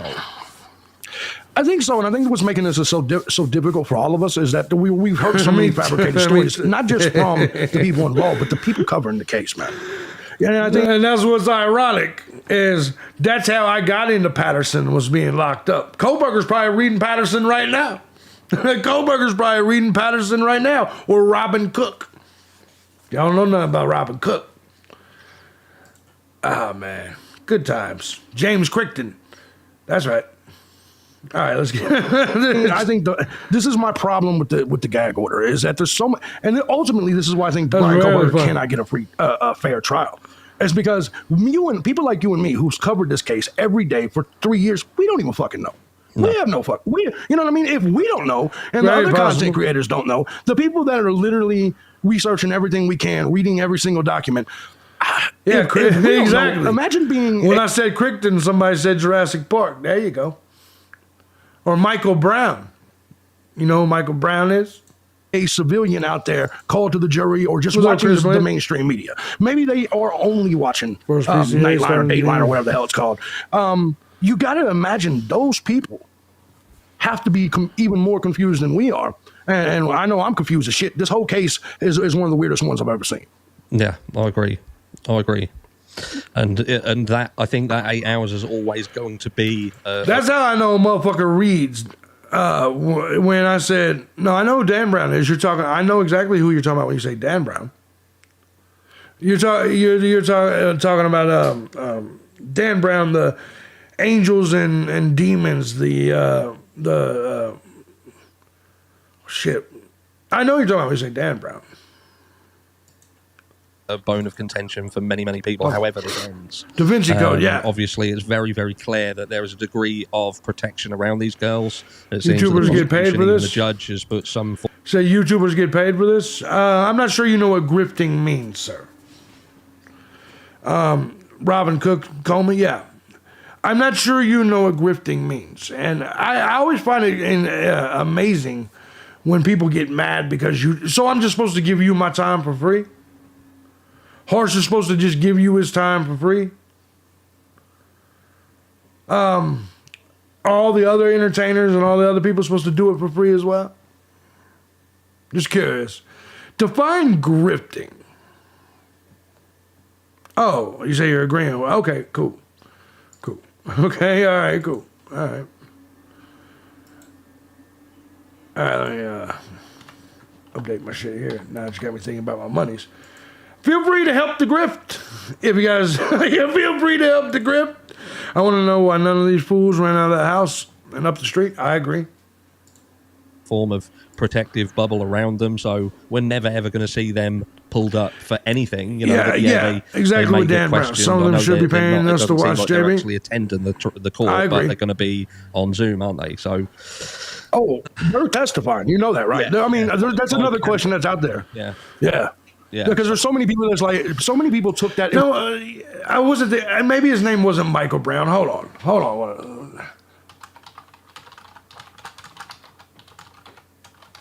What am I saying? What am I saying right now? Thomas Harris. My bad. I don't know where the fuck the Michael Brown shit was coming from. I do it because I know Dan Brown. I was thinking Thomas Harris, the Silence of the Lambs guy. My bad. Yeah, got me there. You got me there. Let me give a shout out to She's Just a Devil Woman. Send 5. Thank you, beautiful. Information and said, Thank well, you. this must mean that they're not going to testify. Oh, trust me, Dylan Mortensen is testifying. Yeah. We just won't be able to see her or anything like that. But there's no way Thank in hell you. Dylan doesn't Thank you testify. for supporting She's the only grift. eyewitness of what happened. They would be fools not to put Dylan on the stand. They'd be fools. On that note, though, because see, I see this differently. Because if you rarely look at Oh, no, not that Michael Brown. That Michael Brown got what he asked for. again, and I'm only going by the court documentation, the way that makes this seem, and that is that Dylan herself almost is like, I am not a credible person. I don't really know what I saw. And even as far as the bushy eyebrow point. situation, now, No, I already mentioned Michael Crichton, and people already talked about Jurassic Park. I was thinking of Thomas Harris when I already said Dan Brown too. I was thinking of Thomas Harris when I said Mike Brown. Who left the front door open? We don't know if it was open. There was reports from the neighbor it was open about 8:30. We don't know if the front door was open. he wasn't the first one to say that. She didn't say that. And it seems like that didn't come up until sort of about the third interview, when it was almost like she was led into saying it. Do you know what I mean? She didn't say it. They led her to say it. And it's almost become this pivotal point now where she's so important because she That's a saw good this point, sweet individual and and can salty. say it's like his fucking eyebrows. What about Charlotte Brown? can't- Yes. I agree with you 100% there. Like, if something stood out to you, like eyebrows, it wouldn't have waited till third interview. Because as you're explaining this, I mean, that if her story is true, which I don't necessarily believe it is, Yeah, I don't know if the blanket. I don't know if there was a blanket or not. It would make sense though. that would like look at it the way she described him. The mask, everything pretty much in black, and then she sees the eyebrows. Like, that's the only identifiable trait or aspect to him. So I would think that the first interview, I agree 100%. That would have been the first thing she said out of her mind. Everything was Yeah, black that and makes dark, sense. but I did notice his eyebrows. I also feel like they coached her into that. They walked her into that, and it could have been that way with every part of the story that we know. To be honest, Yeah. Do you know something? I think if you're in, You know, that's the problem with this whole 8-hour thing. Is it makes you look at the whole case. Because I don't know about you guys, the most unbelievable part of this whole thing is the 8 hours. Yeah, I don't know. I don't think she's directly involved. But a few of you guys do. What's up, Shay? How you doing, beautiful? Hope you're doing all right. Said she did it? Oh, she did it? Oh, all right. All right. What about the rug in Xana's room? Could the blood have absorbed into it? I do think so. I think so. I think it's definitely possible. Blood on a chair from the back of Ethan's legs suggests the killer sat down to take a break. Yeah, that's what Dateline said. in her position, right, bearing in mind that she is also someone who seemingly has an interest in eyes. She draws eyes herself. I think everybody can agree with that. So she seems to have some kind of, you know, whether that's an artistic thing and that's what she's interested in. Yeah. I believe the first person she would have told about the eyebrows would have been Bethany Funk. That's a hell of a point. Because I think if That you makes see sense, someone though. and you stare them straight in the eyes, and you want to try and portray to the first person you speak to, I think should have turned around and said, I stared at his eyes, and all I can see is his fucking eyes and his eyebrows. That's literally all I can see. So you're saying it would have been in the text as well? 100%. Yeah. What if you're staring someone straight in the face, JB, and he's got bushy, and that's a prominent fixture in the only piece of the face you can see? Why would you not mention it right at the very start? I agree with that completely, man. It's really funny because we picked the one topic I think we're going to agree on a lot on this one. This happens to be the one thing I think we'll agree on with every aspect of it is the 8 hours. I think I'm leaning. Well, let me ask you this.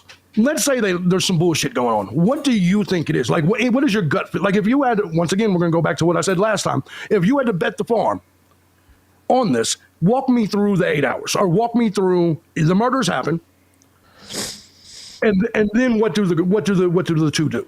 Well, if you had to bet everything on it, tell me what you think it is. I think that it's a hard question. It's a hard question. Yeah. I think that for this, him not leaving his phone home. Whoever, that it doesn't make sense. None of this shit makes sense, really. And if it is Brian Koberger, can we agree on this? If this is Brian Koberger that did this, he may be the dumbest criminal we've ever seen.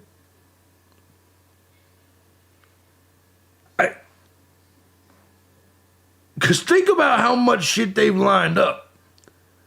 If it's all true, all the circumstantial evidence, if it's true, and Koberger did take his phone, and Koberger did order the knife off Amazon, and Koberger, you see, and did leave the knife sheath, I think we can agree that if all of this is true, he might go down in history as the dumbest motherfucker to ever commit a murder like this. Yeah, exactly, Gretchen.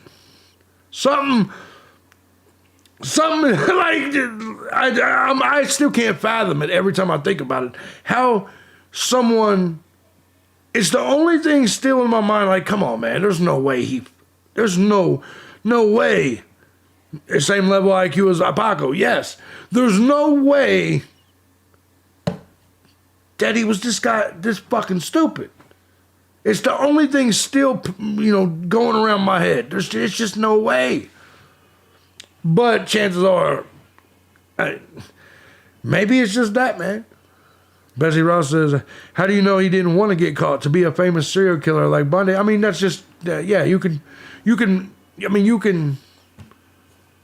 question it. You can think that. You can theorize that.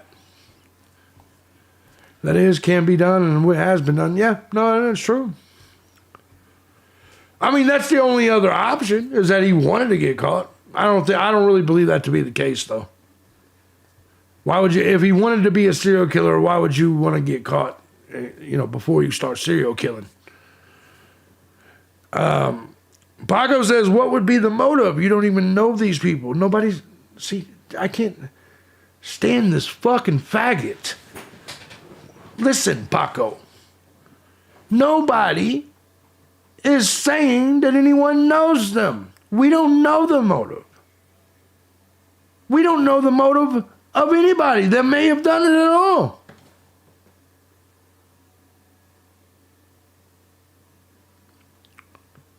Discussing and speculating that no one is claiming they know the motive. Do you know the motive? Paco? Do you know a motive? Paco? Do you know who did it and what the motive was? Paco? Driving that car like that was insane. No, I agree. Well, no, the following Maddie and Kaylee on Instagram is not a fact, actually, at all. The following Kaylee and Maddie on Instagram is absolutely debunked and not a fact. It's never happened. It's not true at all. In fact, it's not true at all. They've searched all of this. There was no connections. There's absolutely no evidence at all that ever said that Brian Koberger followed those two girls on Instagram. I'm just giving it to you like it is. Remember, I think he did it. I'm just telling you the truth about the Instagram thing, though. Yeah, I mean, sometimes I can give you what my theory is of the killer's motive, which I've done in 250 videos, even before there was a suspect. I think it's going to tie into the restaurant. See, I don't believe that. It is possible, though. I mean, that could be a connection, possibly. Murder to have happened this quickly, this ferociously, with the injuries that we have heard about. You know, there's some of the other statements that have been made as well. You know, we've been told by people, you know, that people put up one hell of a fight. I know that some of it you've got to take with a little bit of a pinch of salt, but some people don't take it with a pinch of salt. They get told something, and that's then what they believe happened. Like the Xana situation, where they're saying Xana came up and likely disturbed the person and has ran off, and the person has come away, and that's how the knife sheath got dropped. It makes sense. It's a story. Yes, so exactly. If you factor all this into it, then I believe that the two, at least one of the surviving roommates, and I hate to throw Dylan under the bus, but she's the closest to it. She saw the person. She's come out of a room multiple times to then come face to face with the individual. The only thing that makes sense to me is I agree with you there, Ranger. She absolutely knows what happened. She heard the attack, she heard the struggle, and she heard something. Unless she lied about that and she never fucking came out of her room at all. I'm just throwing that out there. That it is possible that she could have been like, yeah, no, I opened the door 3 times. The whole I opened the door 3 times part could be a lie. The whole I'm here to help thing could be a lie. And I'm not saying it is, but she was drunk. And it is possible. You get this big major incident, this big major thing going on. I believe it is possible at this point. I mean, don't get me wrong. The texts show that at least once she opened the door. I believe that because of what she was saying to the roommate.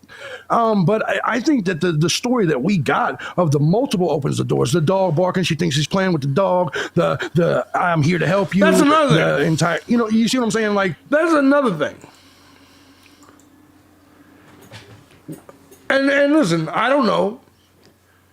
What's the odds that, everybody takes the her open up the door several times thing as gospel? Is it possible she didn't open up the door several times? I mean, I don't know for sure, right? I think she did once. I mean, that would describe the text messages she was sending regardless. I think it was a jealous rage situation, says Hope.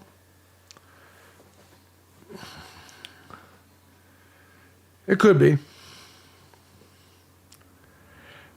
It could be. But I do, it could be. We'll go with that for now. The whole story could be inaccurate. We're just taking Dylan for our word on that, right?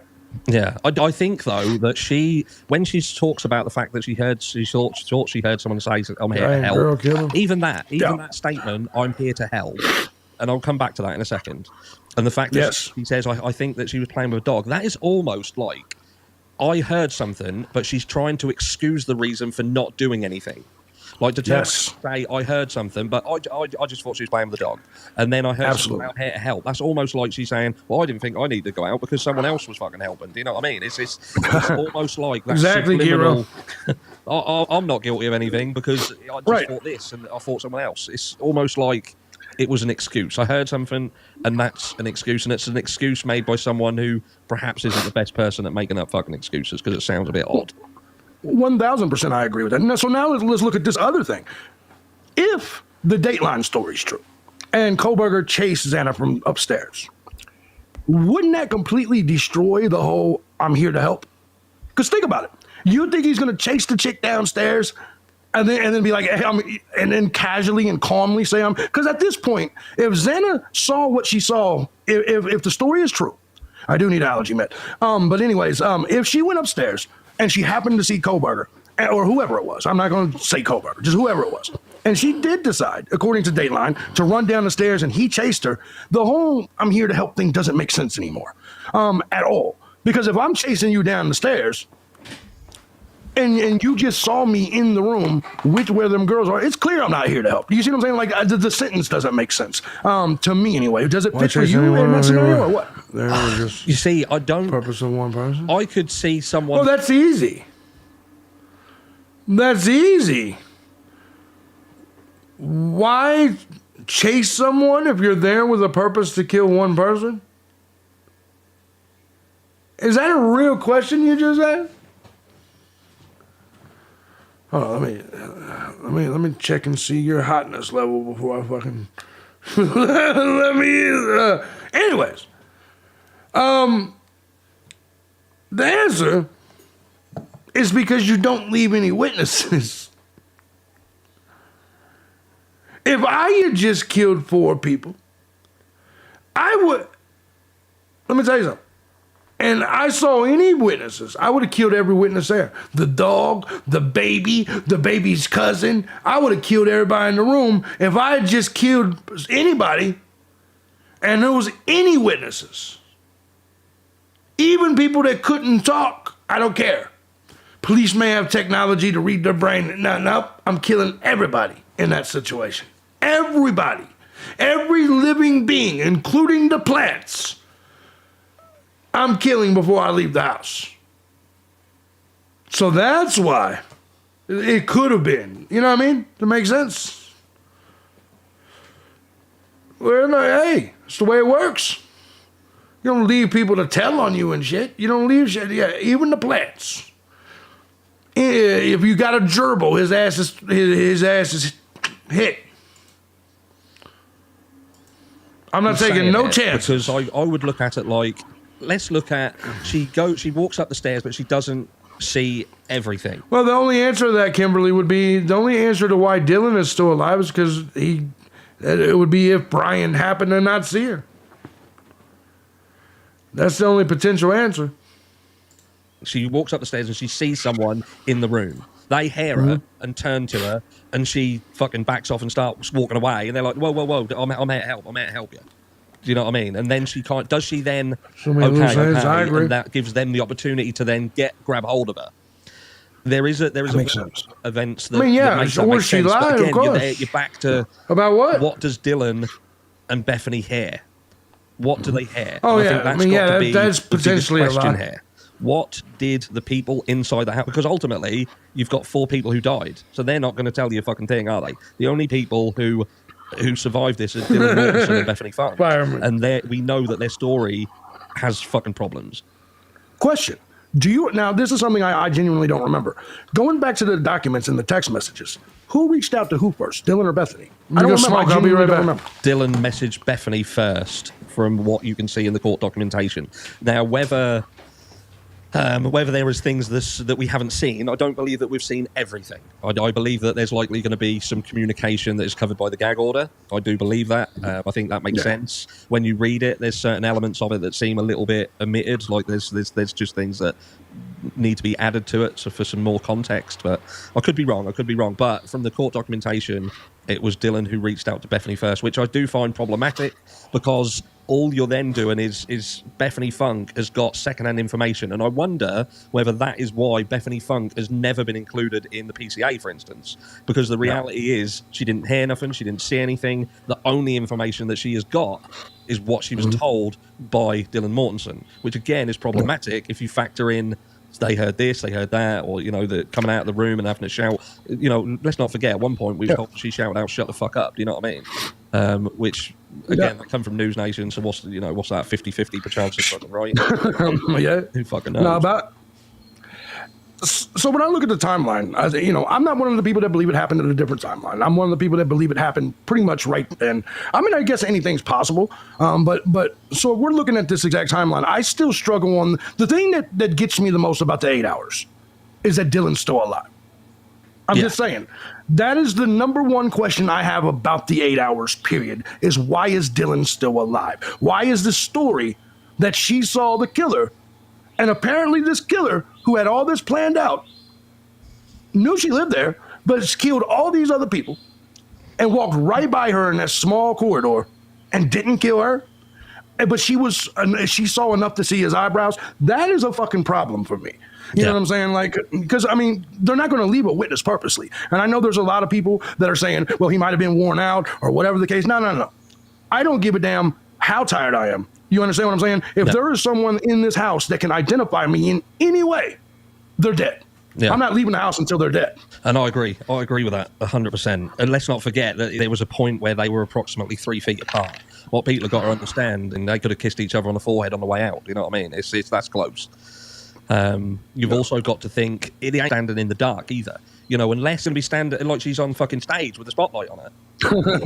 Absolutely. Because, I mean, there was multiple. Like, if you think about the room going into the corridor, that's where the Great Vibes light was, right? Yeah. That's going to be showing some light. Yeah. And then we get to the corridor, and you're going to have, obviously, right to the left. And I agree with you completely. If there was any light, and I mean the television, anything, any fucking light coming out of that room, there's no way Koberger or whoever wouldn't have saw it. You see what I'm saying? Whoever did, there's no way. And so I struggle with that part of the story probably more than... Yes, Betsy. You may have just came around here, but not only have I seen the layout, I've shown the layout, we've walked through the layout, we've done a lot of different shit on this channel. Yes, but appreciate you letting us know there was a good vibes light. That's awesome of you. Yeah, we've seen the same things you've seen. There's no information that you have, any of you, anyone in the entire chat. There's no information that you have on this case that I don't have. I'm just saying, all due respect. Yeah, we know what you know. Most people in here have followed this case from the beginning, and we know what you know. But yeah. Anyway, anything else in the entire case. Yeah. Is I saw this man's eyebrows, but he didn't kill me. That is my biggest struggle with the entire case. Yeah. Yeah. That's like I always tell my children. Like, he said I. He said I. Staring at me. Well, the only reason you know someone's staring at you is staring at them. Do you know what I mean? And that's it. If you catch someone straight in the eyes, then they're looking you straight in the eyes. And that is a massive problem. Absolutely. Here's another thing. Well, and I've said this for years, is, all right, so he goes in the house. And if you know the layout, which I know you do. When you're in the kitchen, straight ahead is this door. You can either go, you're basically at the crossroads. You go left or right. However, this is a dude that supposedly, whoever it was, had staked out this location. They know this location. They know what's going on here. I guess my curiosity is that why, if you went upstairs, you went down here to Xana's, why wouldn't, just to be safe, why wouldn't you check that door? Yeah, mass amount of rain coming. I mean, like, I don't understand not going in that door. Forget Dylan coming out. Forget all of that. It's the closest door. You're there to murder people. Why isn't that the door? Hey, yo, Kel, you know what? Gretchen, you just picked my dinner tonight. That shit sounds good. That shit sounds good. You know there's an even bigger problem there as well, JB, right? Because what you've got to think is these are student accommodation, right? This is student accommodation. Rain. If you want to say, let's just go with Brian Koberger is the person who did it. That's no, man. Well, you gotta get them steak grilled cheese, man. You gotta get the steak grilled cheese burritos. Brian Koberger himself lives in student accommodation. And what is in student accommodation on the doors generally? There are locks on the doors. We know that there are people in this house that have locks on their doors. We know that because we was told about Xana's lock had been changed or altered or fixed in the days, weeks leading up. And by the way, no, I wasn't trying to be rude to Betsy, if she's still in here. I wasn't trying to be rude. It's just something that the audience typically does. They come in here like, I just started this channel yesterday. You know what I'm saying? Like, did you know? Yeah, I did know. I knew. I knew. To this crime. So if someone is going into this house, they must have gone into this house with the understanding that I am likely going to have to break it. Hey, let me give a shout out to the beautiful Gigi. Said I'm having the shittiest day, JB. Everyone is acting like selfish, obnoxious dummies. They're all a bunch of shitheads. Wish I could hang out with you all day. Absolutely.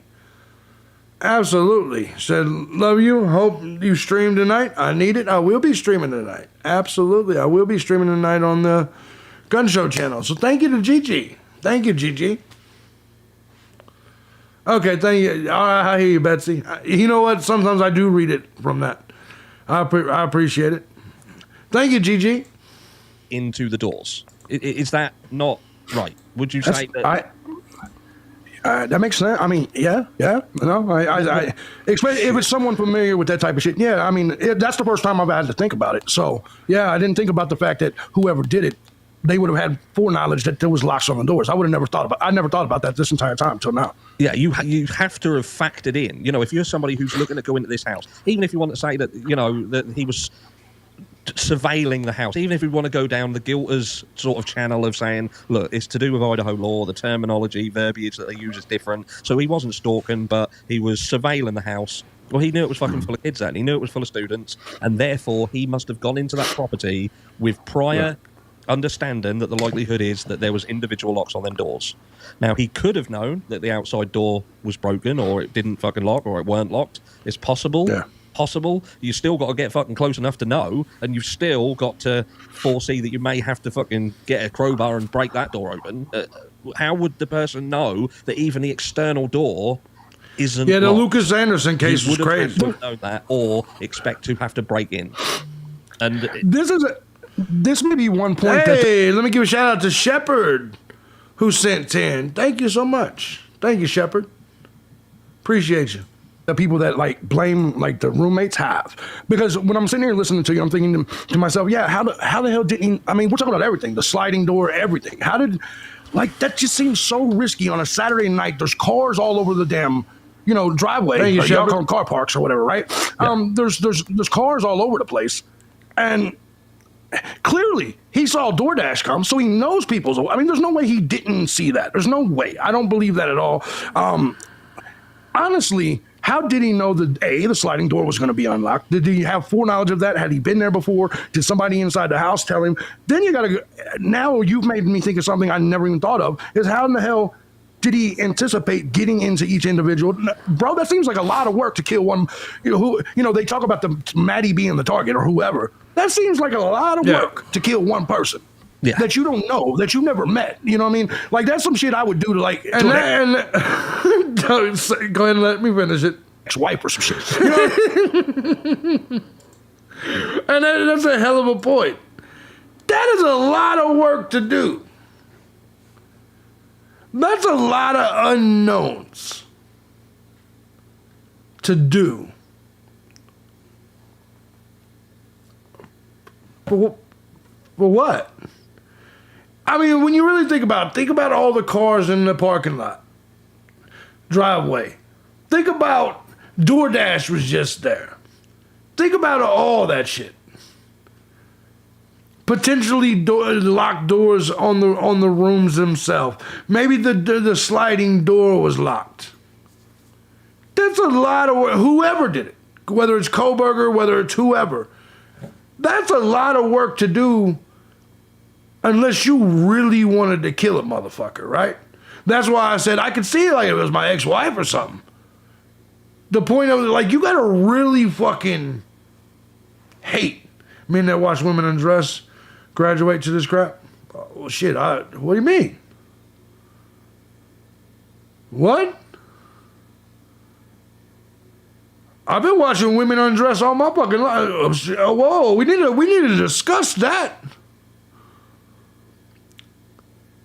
Betsy said, my biggest problem is if I was innocent and the police were framing me, I'd be screaming from the rooftop. Sometimes you can't, though. The polygraphs are inadmissible at court. And you got to be careful of what you say just in case you accidentally say some shit. You know what I mean? Because here's the truth. If you get caught in any lie, and here's the way the law works. So you said you bought the bottle of beer at 1:30. The camera says you bought the bottle of beer at 1:15. Tell me why you lied. And then all of a sudden you're a liar. You can't be going around talking, you know what I mean? At all. He says not one person he ever served time with ever claimed they were innocent. Ever claimed they were innocent? That's a little odd.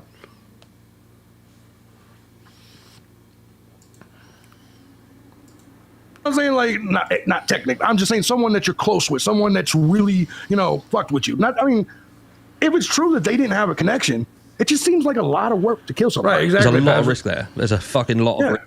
And this is why when we talked about who do you think could have done this if it wasn't Brian Koberger, and that's why you had to then consider that someone who was a lot more skilled, a lot would have had the ability to foresee these things and think, this is what I might be going into. I might be going into a house that's got 10 fucking lads in there. You know what I mean? That's the reality. That wasn't like this was a Wednesday night either. This was a Saturday night and a football night.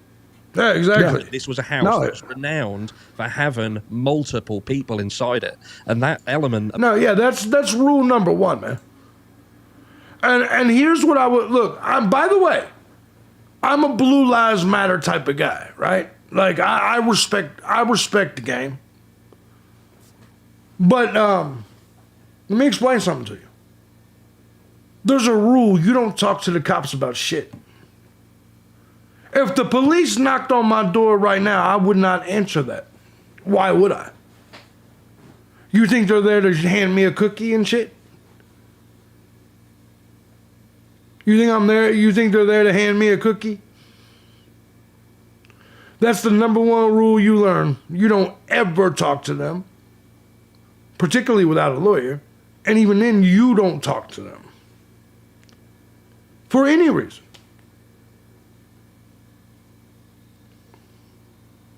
And the reason I say mistakes can be made. False arrests do happen. The worst thing, all I'm going to say to you is this, and I'm going to ask the audience, is there anyone, if the police are knocking on your door, do you think they're there for something? Do you think they're there to help you or hurt you?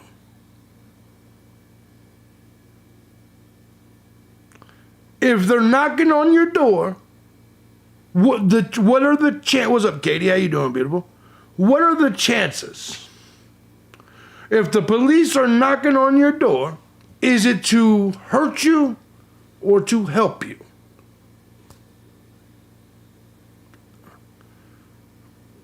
They're there to ruin my day, exactly.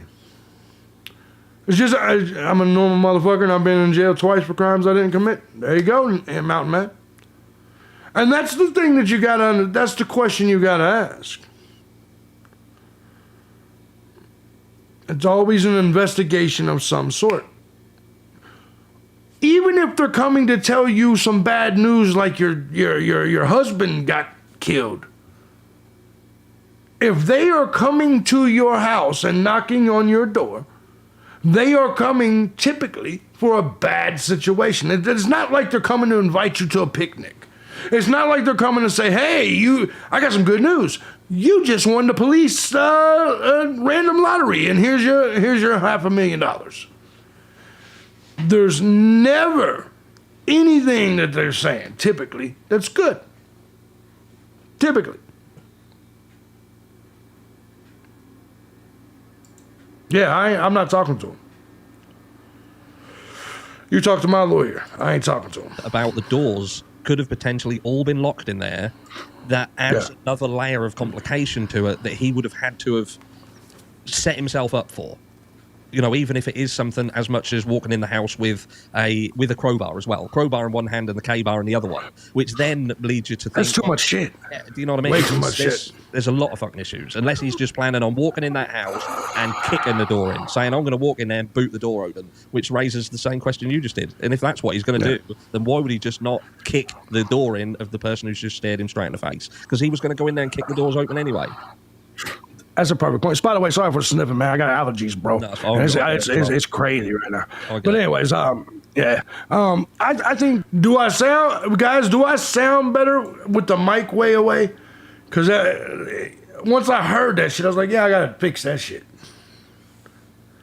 They want to do a little sneaky peeky into the door and see what's on your coffee table. I agree with that. I was always told never to answer the door if two people came. CPS or the police. Don't answer the fucking door. Yeah. You get your lawyer, you do whatever it takes. You don't answer the fucking door. If you're wanted enough, trust me, they're coming in the door. If it's an emergency enough, they're coming in the door. Other than that, don't answer the motherfucker. That overall, I think you just made a hell of a point.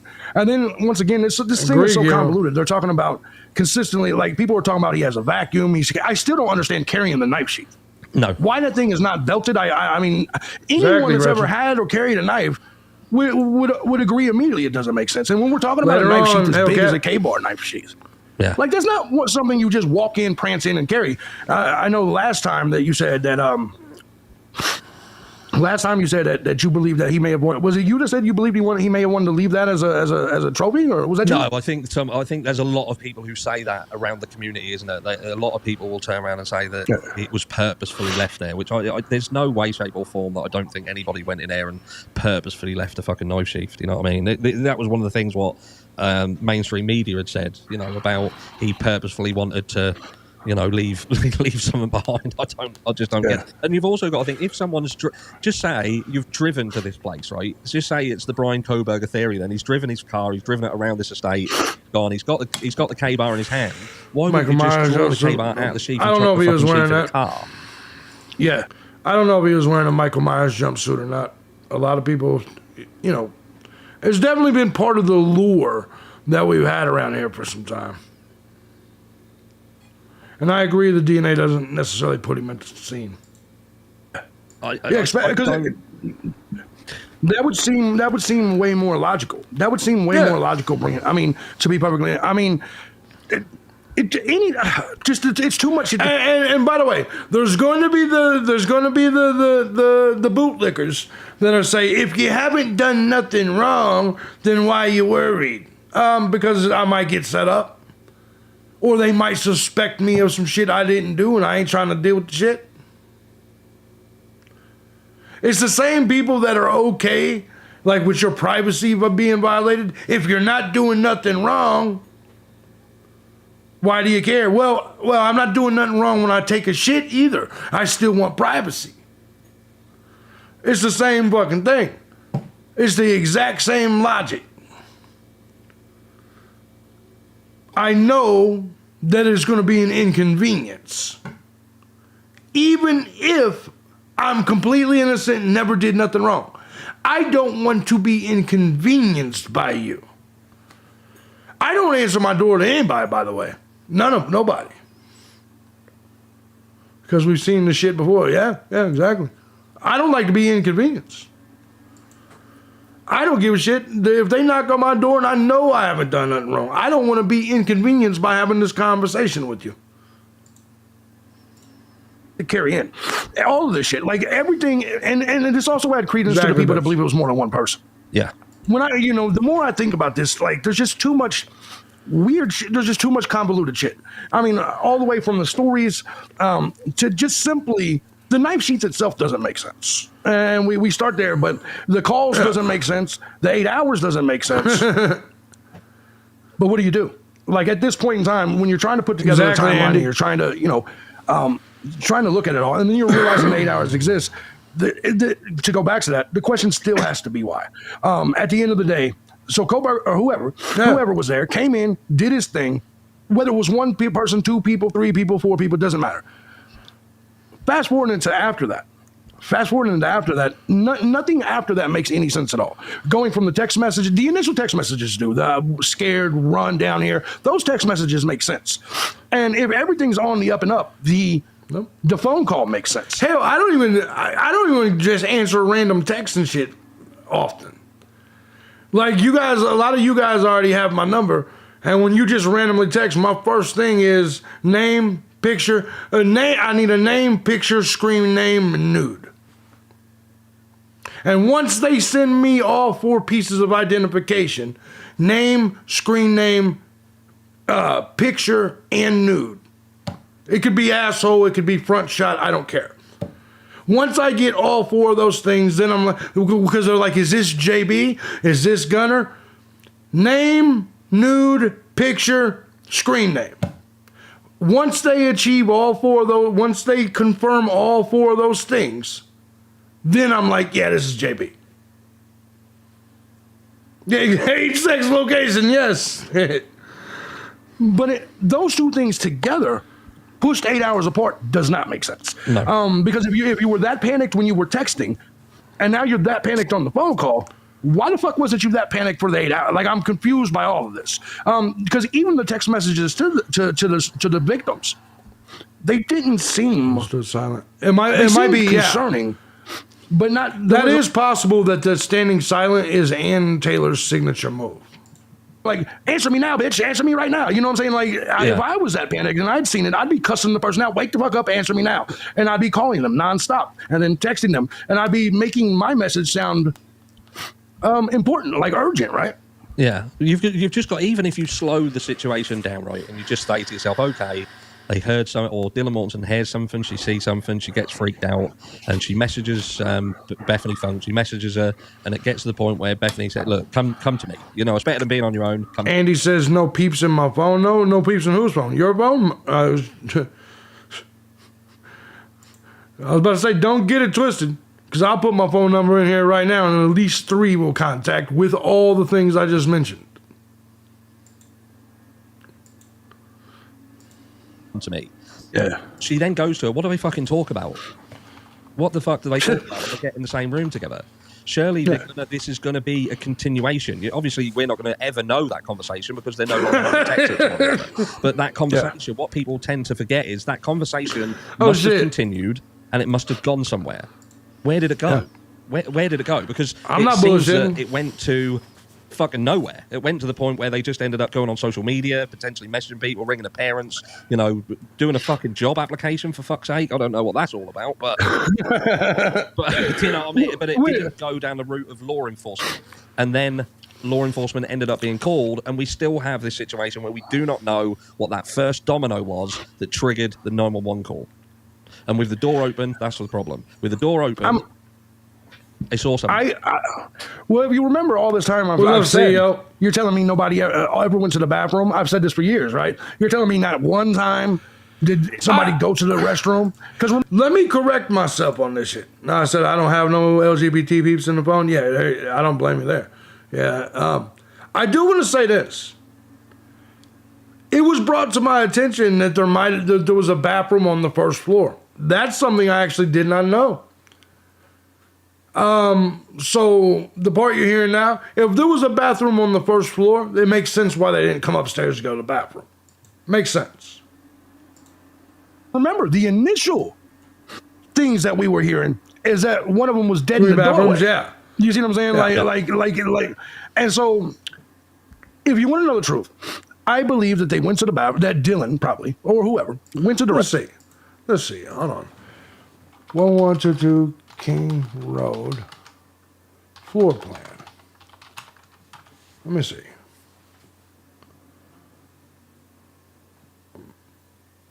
Let me see here. First floor? Okay, here's the first floor. There was a bathroom on the first floor. All right. There was a bathroom on the first floor. So, all right. Yep, that answers that. Restroom. I think they saw Xana. And they're going to frame you there's next. no She way looked you up the could floor see plan. Xana laying down and not see a puddle of blood. You got to remember, a lot of blood was in that. You know, they talked about the smell. This was a gory scene. Yeah. I don't believe that they went to the bathroom. See, the chatters are all like, well, no, you can see it from the front door, or I can just Google the floor plan. You know what I'm saying? No, you don't understand. Some YouTuber named Ravioli said it, that you could see it from this certain angle. Look, man, I can just Google the floor plan, as I just did. Yes, the first floor has a fucking bathroom. I don't need Ravioli. I don't need a certain amount of pixels. I can see the floor plan. It's right there. We're there. Saw Xana and didn't immediately see the blood. Now, here is when I think that if they were covering up something, maybe they got rid of drugs. They said, okay, we got to do this. We got to make sure, blah, blah, blah. And like I said, I don't think this, in And She's out just picked your part of the dinner. crime, as part of the killing. But I do think Ravioli that this is could good. be the very moment where they began the delay because they had to get rid of some other shit. But so like I asked you earlier, how do you think the situation went? The way I see it is I think that almost everything Dylan said is probably accurate. Judging, I'm talking about the initial, she heard the sounds. I don't No, necessarily. I don't dislike ravioli. I don't dislike ravioli at all. Number one, it's one of my favorite foods. Number two, I've never seen a single ravioli video. I just hear about it all the time with all the theories and how he blames the Aryan Brotherhood and shit. You understand what I'm saying? I don't personally, I know him, have ever watched his shit, dislike him, anything. I'm just not a big theory guy like that. You know what I mean? Green cars and white supremacists and shit. No. I'm not, just like I don't have anything personal against the clown, the one clown, Crime Circus. But you're not going to convince me, especially when I've already debunked it about the tunnels and the parachutes and all that shit. No. And it's not that I don't like them. I don't watch all these YouTubers. Harsh and me are just cool, so I watch him. But I don't watch the rest of these YouTubers. None of them. Not a single one of them. Necessarily believe she opened the door. I'm not 100% sure. She could have been lying. And for the record, it's because I don't true crime in my spare time. I look up shit that I need to and pay attention for my videos and for my streams. But I'm not a snack cake. I'm not a full-time snack caker, if that makes sense. Could have been doing whatever. Do I I believe hear the you there, Dateline Gretchen. story or whatever of the killer chasing Xana down? It makes sense because the knife sheath is up there. That he was startled and he was like, "Oh shit, I got to go do this." Yeah, it exactly. makes sense.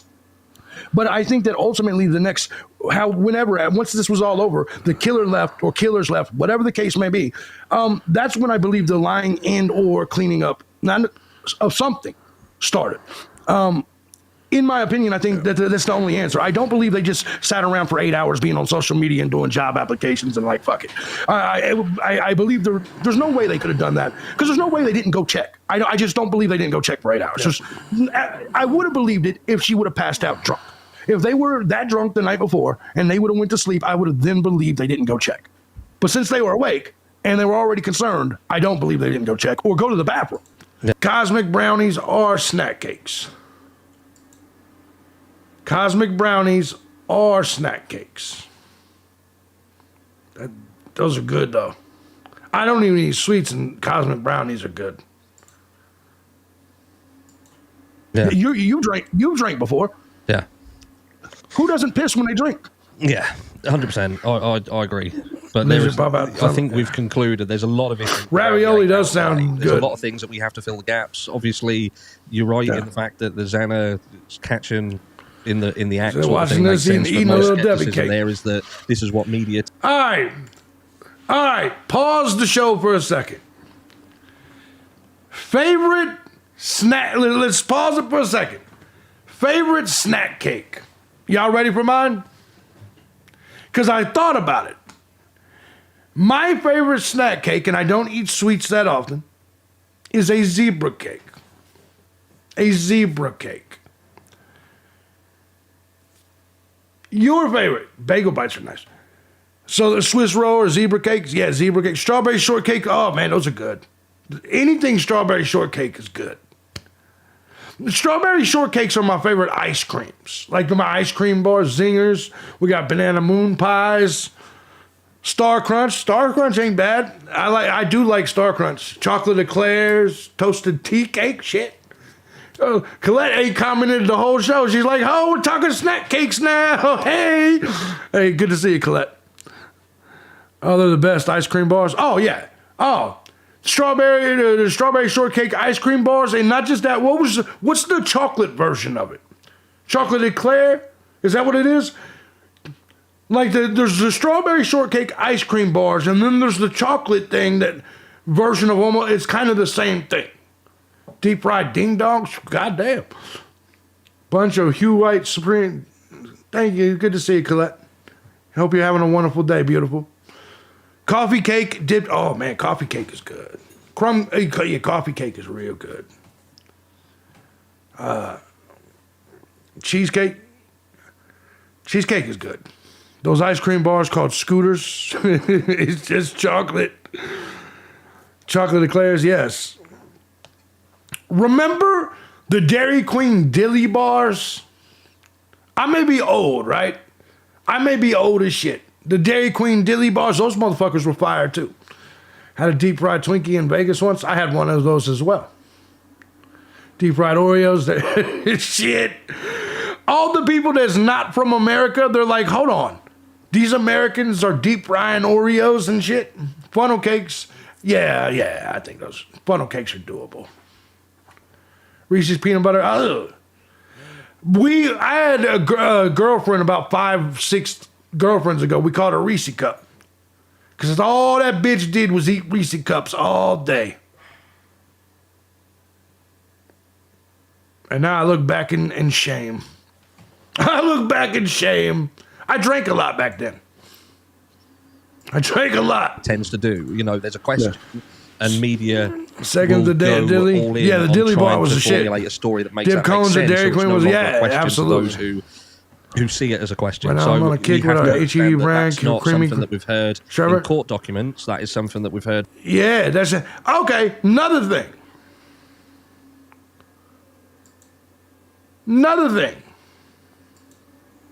She smelled in bed. You had made me listen to that story. Oh, shit. You've been around a while, huh, Betsy?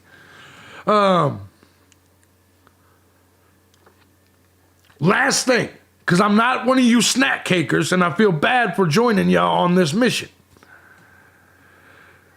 Dippin' Dots. Dippin' Dots. Now we'll get back to the shit. Where the fuck my chat go?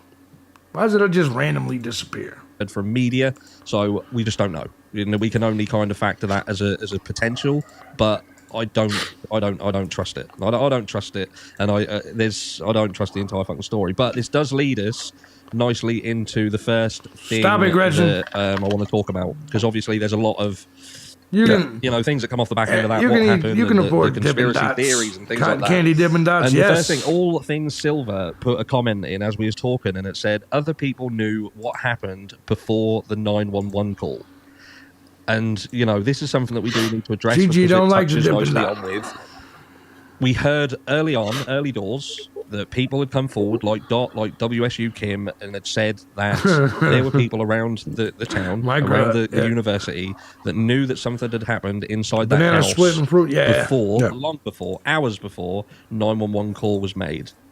What do you think about that situation? Mini donut? Oh, yeah. I don't know if I believe it. Well, clearly somebody knew something was up before they called, because that's the reason to call. I am not a believer of the whole. Hey, let me give a shout out to the beautiful Kelly who sent 5. She said, thank you. No, thank you, beautiful. Appreciate you, Kelly. Very much so. Thank you so much. Got us up to 100. Look at that. Thank you. I've never heard of Dippin' Dots. Oh, okay. Let me show you. We're going to lose all the non-snack cakers in the audience anyway, because now we're talking about snack cakes. Now I'm one of you. I am the king of the cake. Let me show you what Dippin' Dots are. And I lived in Orlando where we had a Dippin' Dots store where we can buy them in bulk. If you've never seen a Dippin' Dot, this is a Dippin' Dot. Make sense? The little ice creams in the bowl.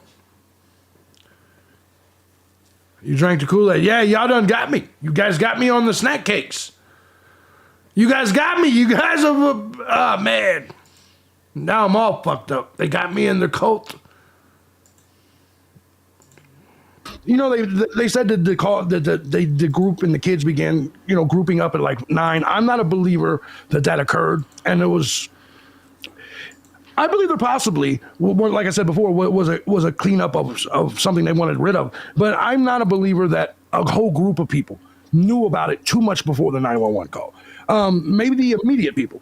But like, I don't believe the text message. I don't, the story, for instance, of WSU Kim or whoever. I'm not a believer in that theory that everybody knew at like 9:30 or whatever it was, text messages going around.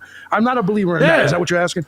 Exactly. First week, moving over here full time and shit, and starting to stream during here daily, and I'm already a snack caker now.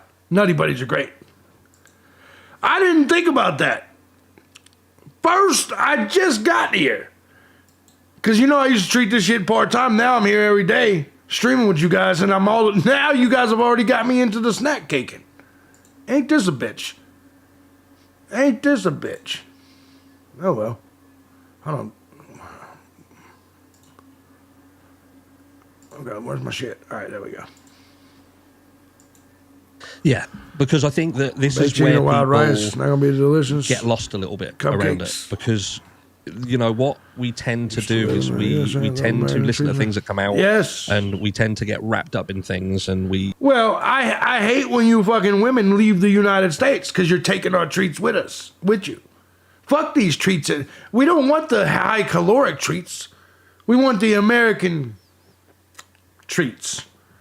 But now you're somewhere over in Europe giving away the American treats. Right? So we're, yeah. Traitor. Traitor is what you are. We offer credibility to certain stories. And I think what it's important... It better be Europe. It better not be fucking Africa. From a court documentation perspective, I hate it. Haven't seen anything that confirms that there were people who knew about this crime prior to 911 call being made. Now, there has been some things that have been said by certain people. I believe, again, and this just seems that we have to keep going back to the Gonsalves family, but that's purely because the Gonsalves family has been one of the only people who have been talking, who have supposedly got knowledge on the case. Yes. And they would even seem to suggest that they had cottoned on to something had happened at that house before 911 had been called. And that's a sticking point. They'd sort of said that they'd heard that there'd potentially been a shooting or something, and I believe, I might be corrected in the comments, but something makes me believe that they thought, or they'd said that they'd heard something around 10:30, or they'd been told that someone else had heard something around 10:30 in the morning. And that is then problematic. I mean, it's possible. And yeah, if that's the case, it would be problematic. In this situation, calling, well, I don't know, man. If I was the girls, would I have called the guys prior? I mean, I do believe it. I do agree with you that it's problematic. I don't know how much people knew prior to the call. Because once again, when we go to the 911 call, I'm of the belief that it sounded pretty fucking legit. Like the 911 call sounds really authentic to me. And I get it, to a lot of people it doesn't. To me, like I said, the breathing, the hyperventilating by the guy who you can tell he had seen some shit. Yeah, there's no question. I like Harsh. Harsh, when he comes to the United States, if he does come for I'll definitely want to have a beer with him. There's no question, no doubt. We got to get together and do at least one video together for y'all in person.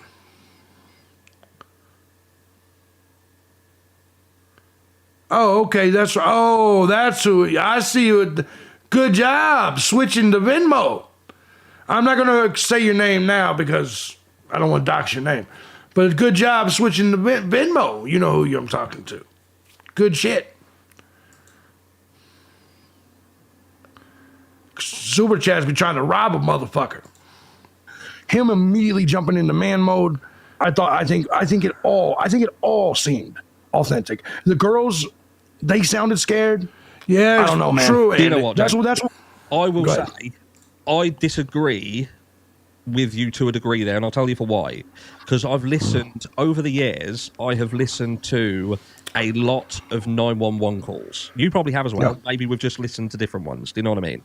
But yeah. I look at it like girls, we know what girls are like, and they can fucking see a spider and fucking scream the fucking house down. Do you know what I mean? Yeah. What we're trying to say here, and this is why I have an issue with, and I believe that they'd seen things way before, because I think that they'd seen it and the initial shock, and that had worn off. And what I heard in the call Thank you, Tom. was more of a, What's up, though, Tina? we need to sound a certain way, but for me, it weren't as fucking bad as what I would have expected it to be. From what I've heard previously, and different calls and all the ones that I've heard, I'd have expected somebody to be losing their shit on that call. And for me, it was a little bit too controlled, to the point, let's not forget, that they even remembered to mention, oh, I saw someone in the house last night. I think you'd fucking lose that. I don't think that you'd be thinking about stuff. Again, that's just me, and I'm just going by. Agreed, Patrick. I'd have just expected at least one person in that fucking call to have been losing their shit, to be screaming the fucking house down. And I just... I feel like a lot of this case, and we've seen it the whole time, and I think people do the, I would have done this different. Right. And I think we see that a lot. Like, Right. This point right here is how I look at all this shit. Because everybody's like, well, explain to me why this person did this, this, and this. I wouldn't have done it that way. Of course you wouldn't have. Of course you think you wouldn't have. And I think that in this entire situation, that's one of the things that we see all the time, is people judging body language or actions and saying, I wouldn't have done this. They do it with Steve Gonsalves. Well, if I was Steve Gonsalves, I would have kept quiet, okay? But he didn't. I wouldn't have kept quiet. I would have been fucking furious. Hunter did not let him see, made him get out. Yeah, no, Hunter did the right thing. He did the male thing, the man thing. It doesn't, like, a lot of people see the way people react to whatever grief, like they do it with Steve, they do it with other people. I think I'm gonna go lot get of me some people coffee. put themselves in people's shoes and think how they would react way too often in this community. Because I think nobody typically knows how they would react, and I mean, you don't know. There's plenty of times I think I'm going to react a certain way, and I end up reacting completely different. So I think what we see is a lot of people, they see the way people act. They see the way people react to something, and they immediately analyze that and criticize that. And the same thing with the 911 call. I don't think any of us knows how we would react in that situation. I genuinely don't. And so when I'm hearing someone, it's easy to look at it and compare it to other 911 calls, to compare to other things and say, well, that's different than that. Well, of course it is. It's two different people. So I just think that a lot of comparison exists with this, and a lot of people judge the way someone should react, and maybe it's with good reason, but I think that when you hone in on it and say this makes someone look guilty, and it's something as innocent as not sounding panicked enough on a 911 call, I think people are reaching. And do you see what I'm saying? I think people are reaching. Now, however, I do believe there was a bloodbath there, and so I think that should come into play here. I don't believe they didn't see the bloodbath. So, and that's what I was going to write. The issue that I have is if for that to make sense, we go right back to the start of this video that we're now doing, and that is that you have to consider whether they had prior knowledge of what had happened before the call was made.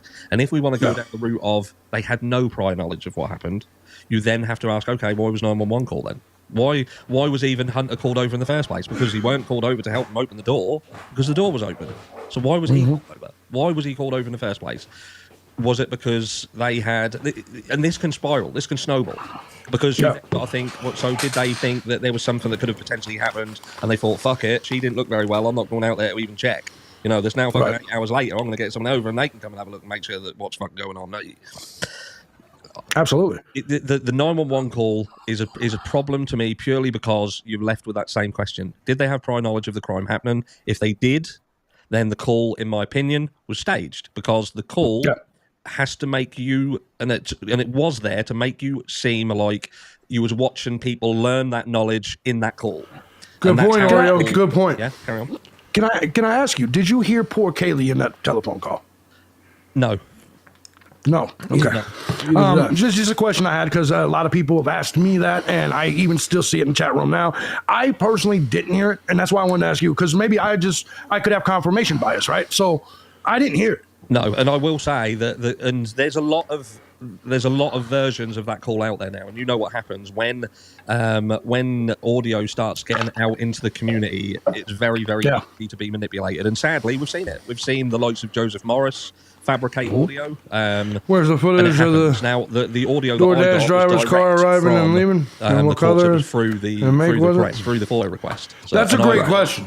Again, I've got some of the most. Colette, that's a great question. I think it's a huge question. Not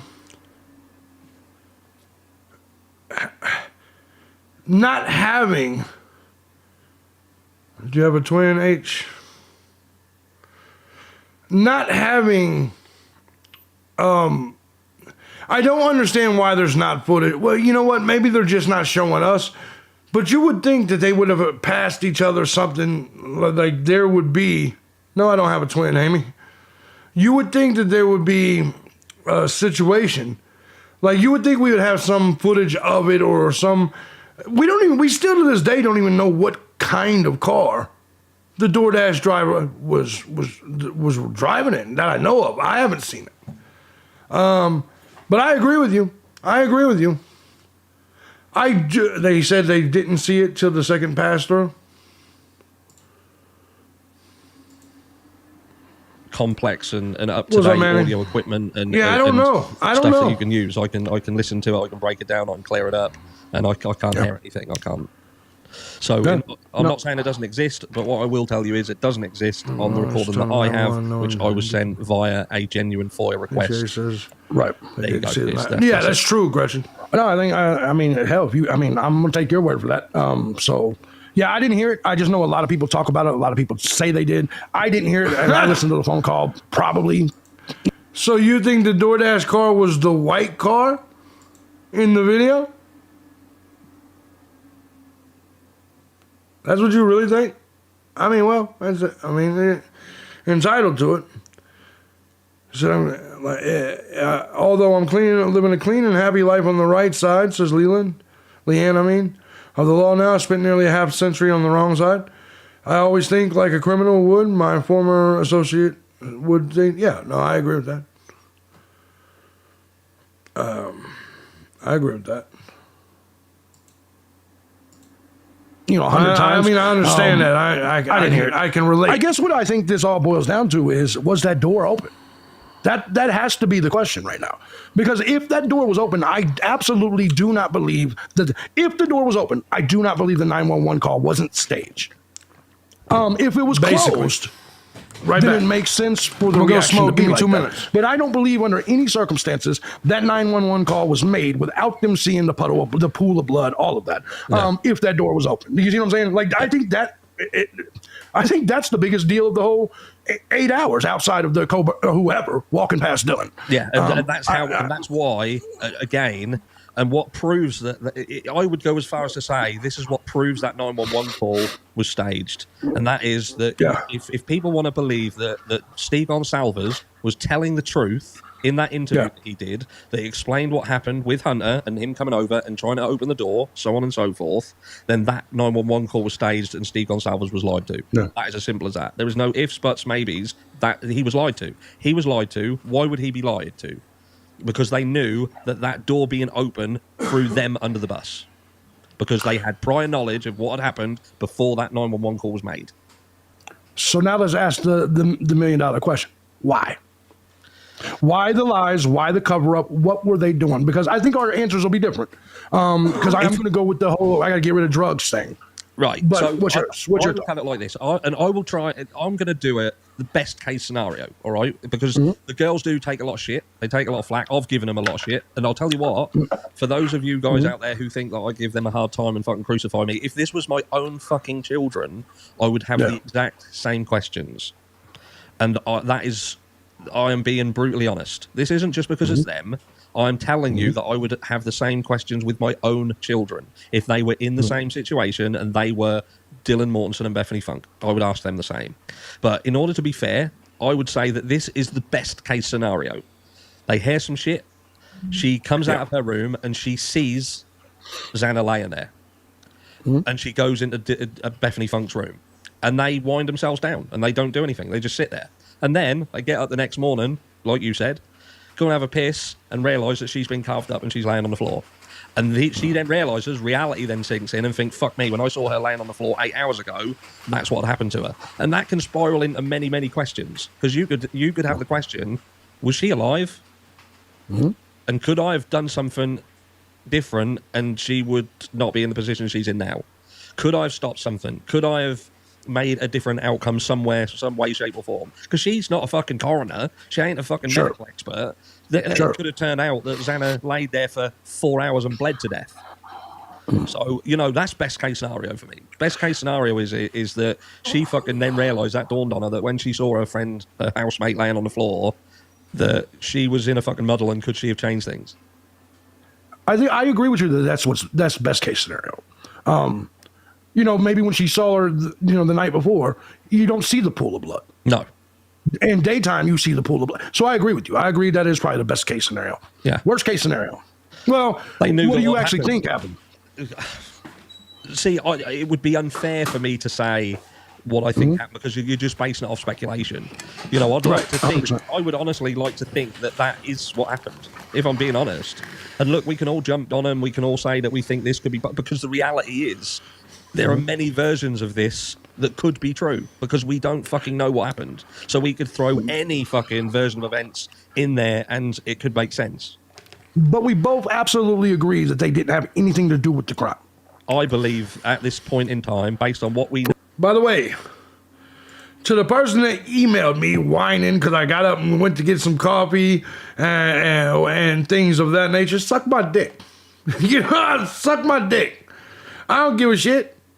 You don't pay me, so I don't give a fuck. Yeah, it's unprofessional. It's unprofessional. I don't give a fuck. All right, let's go. Know, what we've heard, that they didn't have anything physically to do with it in Homo? terms of, you know, hurting someone themselves. Did they have weirdo, fucking weirdo shit? They could have done, but I don't think they did anything. Yeah. I agree with that. And I think worst case scenario, since I don't agree, I don't believe that they could have been involved, or I don't even believe they set it up. I do where we do agree is that there was some fuckery that went on after the murders that I don't believe they cleaned up after the murder, but I believe they did some other shit that they don't want people to know about, hence the lies. Does that make sense? Yeah. I mean, they're not completely innocent in the things. Thank you, Jim. Something we don't know has occurred. To me, it's the only real logical explanation, because I guess there's other possibilities, like the one we just discussed, being the best case scenario. Good question, I Greg. personally think them being on their phone all morning, I think it proves that they're obviously not asleep, and then you got to ask why they would lie or why this would occur. And I just think my gut feeling is they were dumping something, and then getting their story together. And yeah, you may take your time. If me and you were conniving and lying about some shit, I'm gonna call you. I'm gonna get with you privately and be like, let's get our fucking story straight. And so here's what happened. Upgrade.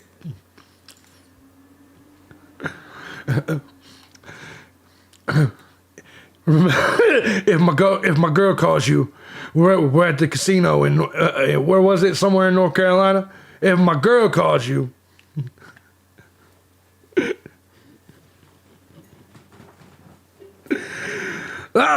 the cabin in the hot tub with one of the snack cakers.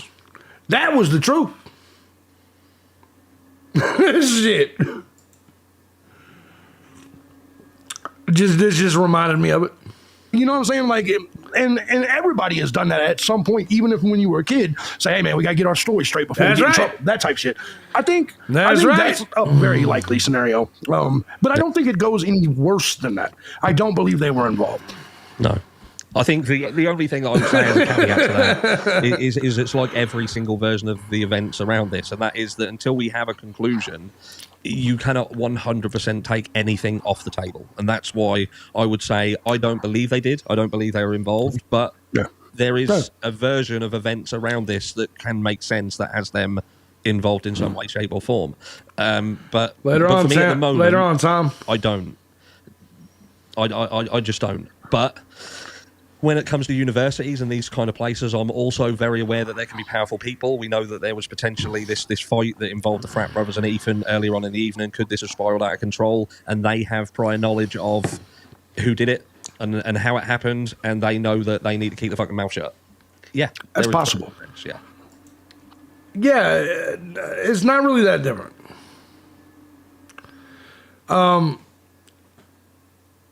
Oreo. if you're attempting to cover up the truth that you saw the bodies first, you know, and it's actually not that different. You're trying to not get, for whatever reason, you're trying to cover something up because you don't want people to know you had knowledge that you shouldn't have had, or whatever the case may be. I actually don't find it all that different. And who's cares if he gets up and takes a break? People come on. Where's your contribution? Yeah. That type of shit is weird. I think 100%. I think it's possible, no doubt about that. Yeah. Oh, there's nothing, Brandon. There's nothing wrong with not thinking he did it.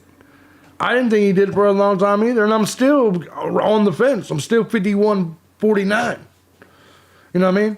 It's not like I'm making videos every day saying, "Here's the proof Brian Koberger did it." Shit. I don't know. I'm just leaning in one direction now because of the fucking Amazon knife.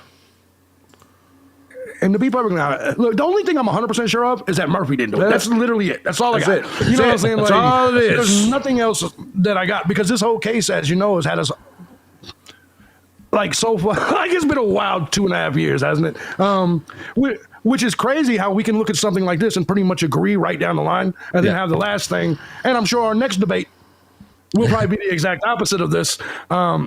But I just don't. I honestly don't. I don't know if you want to check some of your super chats or anything like that. But yeah, for me, that's my position.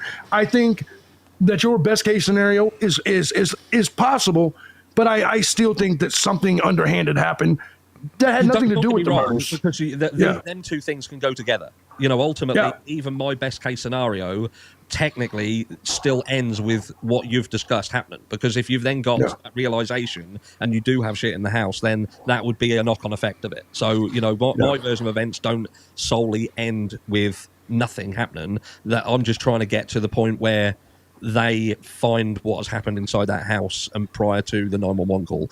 But I think a mixture of the two is probably not too far for, unless we're given a complete curveball. I think a mixture of what we've both said there is very likely the most accurate version of events in that house. I believe so too. I believe it's somewhere in there. And like I said, if we're of the belief that they didn't have anything to do with the crime, you know, well, like you said, we could be surprised later. All right, Greg. I mean, really surprised later. Then there's only a couple of ways it could go. You know what I mean? Either it was complete just goofiness and they just didn't notice. But that would insinuate that they weren't as panicked as we thought they were. So either way, there's contradictions no matter how you look at it. Yeah. So which leads us on to some of the theories that have come around here. The theories around the Idaho 4 case. Who did it? Who didn't do it? What's involved? And I keep seeing comments in there about the green car. I think you need to address the green. Yeah, of course opinions are going to change and vary. And my opinion is still the same, really. If anybody's else's opinion about who's guilty or not in a case like offends you or bothers you, you're a retard and you should probably join the victims in Minecraft. No, I think you're a retard if, like, you're following a case and someone else has a different opinion than yours and you're mad about it. I'm mad. No, you're just gay. You're just gay. In car. Go ahead. You know what I'm going to say. Oh, here comes the green car? Oh, this ought to be good. I must have been emailed, I must say, over 100 times. Well over 100 times on this green car. And this is the problem that I have with the green car.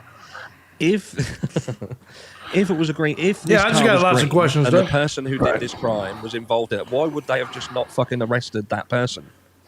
Right. I can't. I can't get my head around that. You know, I understand what people are saying about this car, and I think the point being made is, well, I don't even know if that's the point. I don't know. Is the green car being utilised to make it look like a white Hyundai Elantra, and therefore saying this car is Brian Koberger's car? Now, what I will say is that with respect to the green car, the only thing that has got going for it is the license plate, which I did a license plate comparison. And I will say The picture that I've seen, and again, I've got some decent equipment, and I can pull pictures up, and This was one of my old shirts from my merch. This is one of my old shirts from my merch. I still have all that shit laying around. I've been on this YouTube thing for a long time. That used to be my thing. Karma has no deadline. and look at them. But when you look at that car and you look at the picture that I saw, I must admit That's the right, front Andy. license plate does That's look like right. it's there.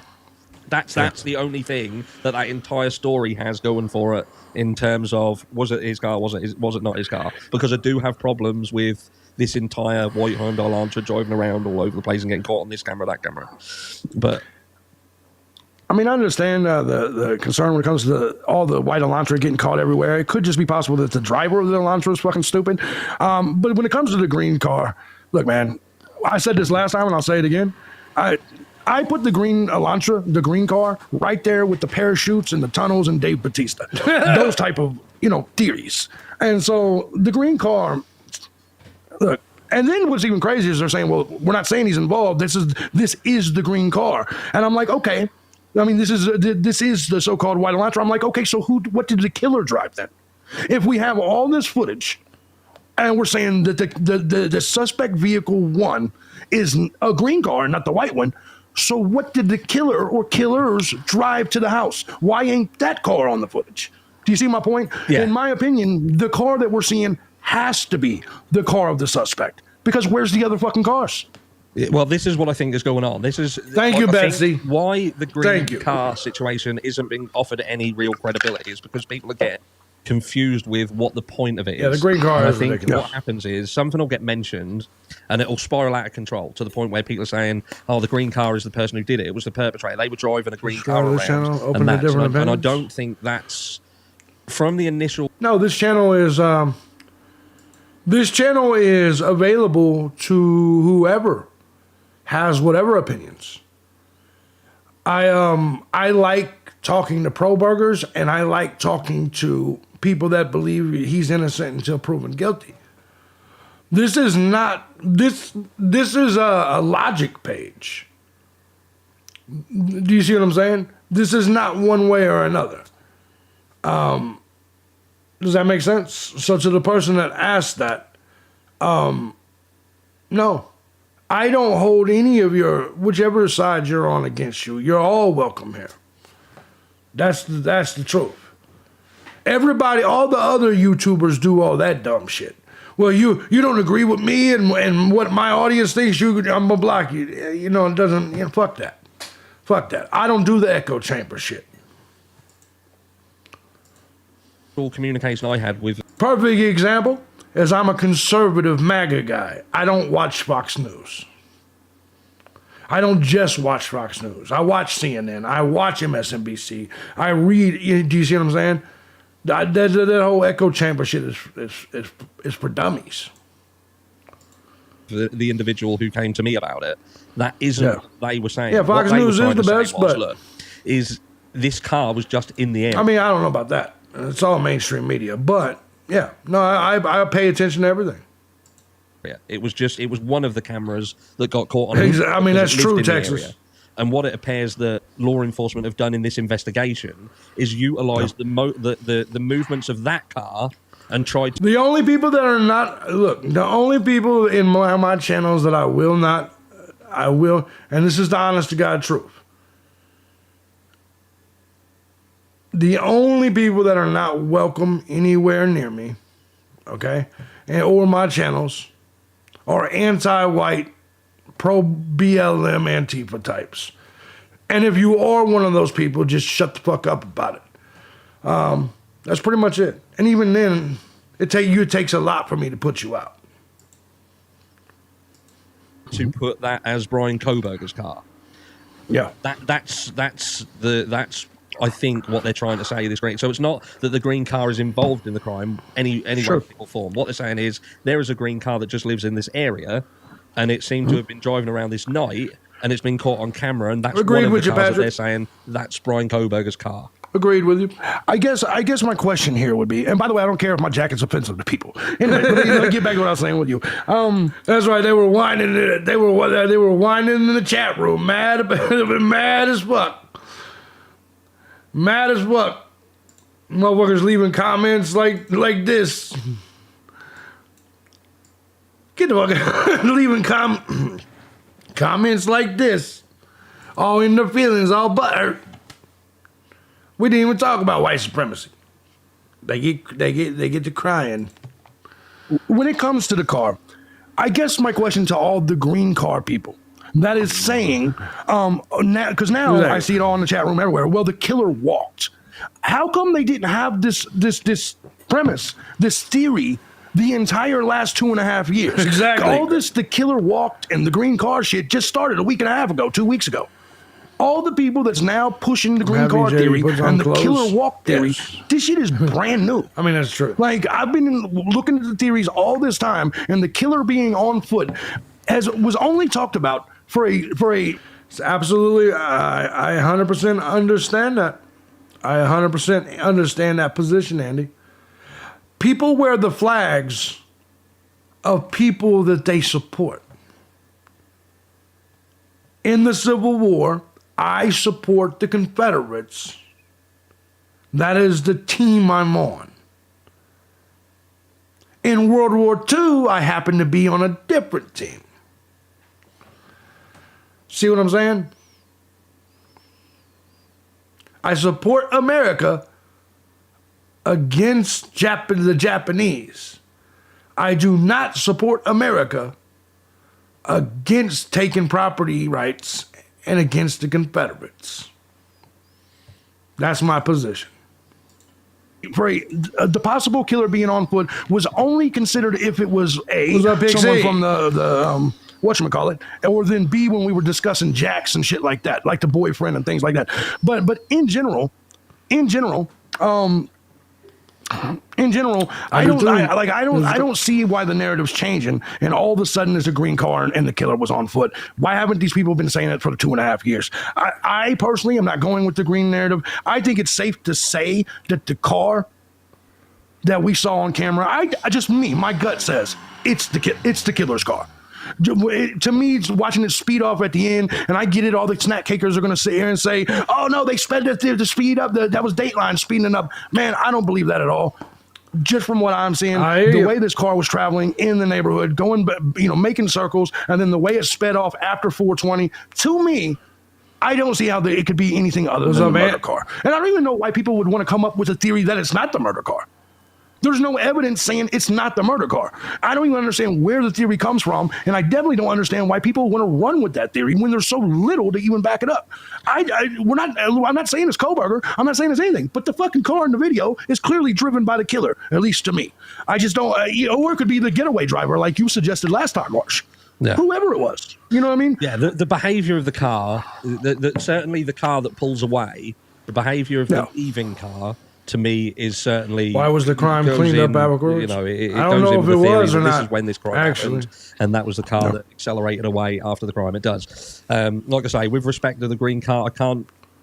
I think that the entire green car story has become a completely different beast than what its intention was. And I think its initial intention was purely to say, look, there's a car that's in the area that was likely caught on camera, and it seems that law enforcement are trying to say that that's part of this crime, and it actually wasn't. So there is a break in the footage somewhere, where they're trying to make it look like it's all this car doing the same driving. Well, actually, we have a car that you've said is the killer's car, and it's not. And if you can question that and prove that, it then has the domino effect, doesn't it? Because if they did get a proportion of that wrong, and that was perhaps was that another car that they were tracking, then did that car come from somewhere else? Is it? That's the issue that I have. But do you believe that car was the killer car? I'll say what the green car. That's one thing I don't agree with. As the whole Brian Kohlberger was a loser that didn't get any pussy. I don't agree with that at all.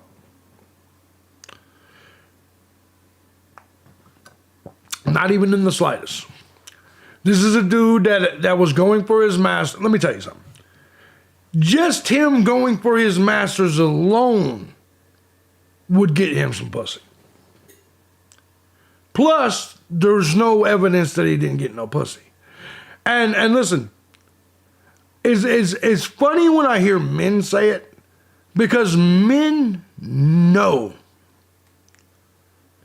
that women will fuck you just based on your income and potential. Say it again, JB. Women will fuck you just based on your income and potential. So, to believe that a dude that was working on his PhD, which is wealth, essentially, to people, and believe he wasn't getting no pussy, I don't think you know women that much. I don't think you know women that much. I am older, more out of shape, and just on earnings and potential. Despite all of my flaws, I have them lined up.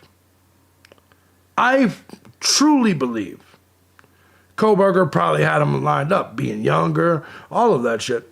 I believe he had them lined up. And men know that from experience. You got money, potential, and work ethic. You're gonna get some pussy. Trust that. Don't believe the green car had anything to do with the crime. But what I will say is that picture that I saw, and again, it wasn't even a picture that was to do with the green car. And he turned the Asian girl now. One of the very first pictures that law enforcement released and came up that was saying this is the car that was part of the crime. So I purposefully went back to one of the original images and went onto the front of it where the plate was and offered that up against the green car plate, and they look almost identical. You can overlap. And he turned down the Asian. That says some shit right there. Listen, man. Listen. Ain't nobody turning down no Asian. I'll rub your feet. Happy long time. Ain't nobody turning that shit down. Unless they just got plenty of shit. JB will die on that. He's been saying that from the get-go. Absolutely. He's just mad because he wasn't getting Maddie type of pussy. Well, I mean, that could be true. Buy them, and it looks like the same front of the car. So for that was the only bit to me that was a bit of a fucking hell. That does actually. And look, we know what pictures can do. You can get artifacting.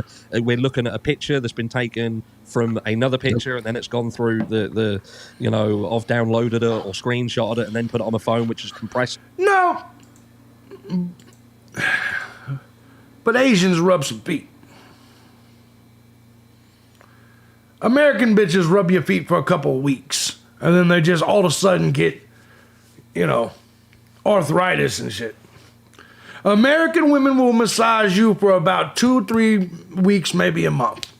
And then all of a sudden, oh, you wouldn't believe what happened. I got carpal tunnel. Yeah, right. Now I'm never going to get a massage again, huh, bitch? And fucked it up.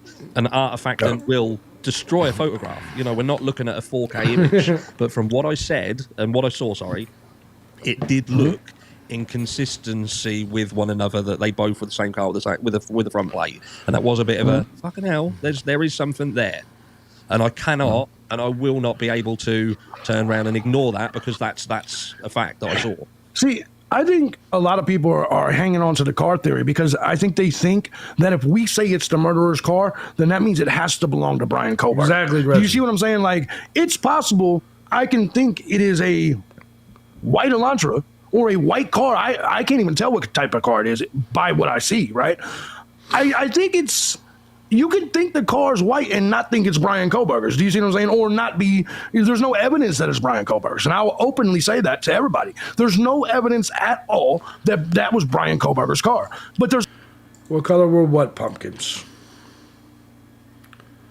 You were looking at the pumpkins? You were looking at someone's pumpkins on criminal surveillance footage? Is that what you're telling me?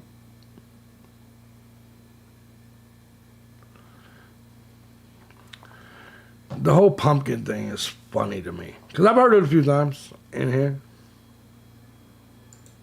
What about the pumpkins, JB? What about the pumpkins? On November 12th? Or 13th or whatever the fuck it was? The pumpkins? 2 weeks after Halloween? I guess I don't know. There's also no evidence at all that it was a fucking green car. So what we do know is that it's the car. What we do know is the movements of this car at specific times that the camera set showed. So what I mean is, you can look at this car, and this is what I think. It's weird when the audience, when the community doesn't, you know, like they get on one track and they say, well, now that I think the car is green, anyone that thinks the car is white must be saying it's Brian Koberger's car. That's not what I'm saying at all. I have no clue if it's Brian Koberger's car. I have no clue if it's even a fucking Elantra. But what I do know is that it's been talked about and described as white this whole time. And now all of a sudden, the internet super sleuths, the snack cakers, these motherfuckers have changed the color of the car. And it makes no sense to me. Like, why only now would that exist? So to me, I'm sticking with it being white. I don't know whose white car it is. I don't even know if it's an Elantra. But that's my position. The car is white. And people can say, oh, you want, well, so you're believing in the mainstream media? Yeah, I'm going to believe them before I'm going to believe a bunch of retards on the internet. That's my position. I mean, that's true. Yes, that's I believe the car was white. And that's true. To the people that want it to be green, my answer is to prove it to me that it's green. Prove it. And then maybe we'll consider why, I guess the question is, why isn't the FBI telling us it's green? Right. Why get him, King. Get him, King. Go off. Law enforcement telling us it's green? Why is it only a bunch of conspiracy theorists on the internet that thought the killers went in through by parachute just a few months ago? Why is it only those people telling me that the car is green? I got to piss, by the way. Go on. And I will, you go, I've got Holly Berry, who had sent a super chat. Hello, Holly. Thank you very much for the super chat, by the way. Why did Dylan beg Kaylee back to the house? Exactly, Which is a good question. We obviously know that she had indeed apparently even gone to go and get her. It's a good question. It is a good question. Especially since I don't think they were the most closest. But we'll never know. It's really not that hard. If people want me to believe that the car is green, then show me the green car. Prove to me the car in the surveillance footage is green. Show me the surveillance footage where the car is green. You can't. And you haven't. Yeah, now Gunner 2 is leaving. Exactly. We'll never know, but it does add to the mystery around this whole situation. Again, I think it's JB missing the point on the green Hyundai, which I think what's happened is that, like I said, I think the green car narrative has become kind of a completely different beast now, and there's so many versions of it that have kind of muddied the waters around the green car. It's because it all was made up in the last month. That's why. That's why there's so many different narratives, because the green car narrative was just made up. It's that new shit. That brand new shit.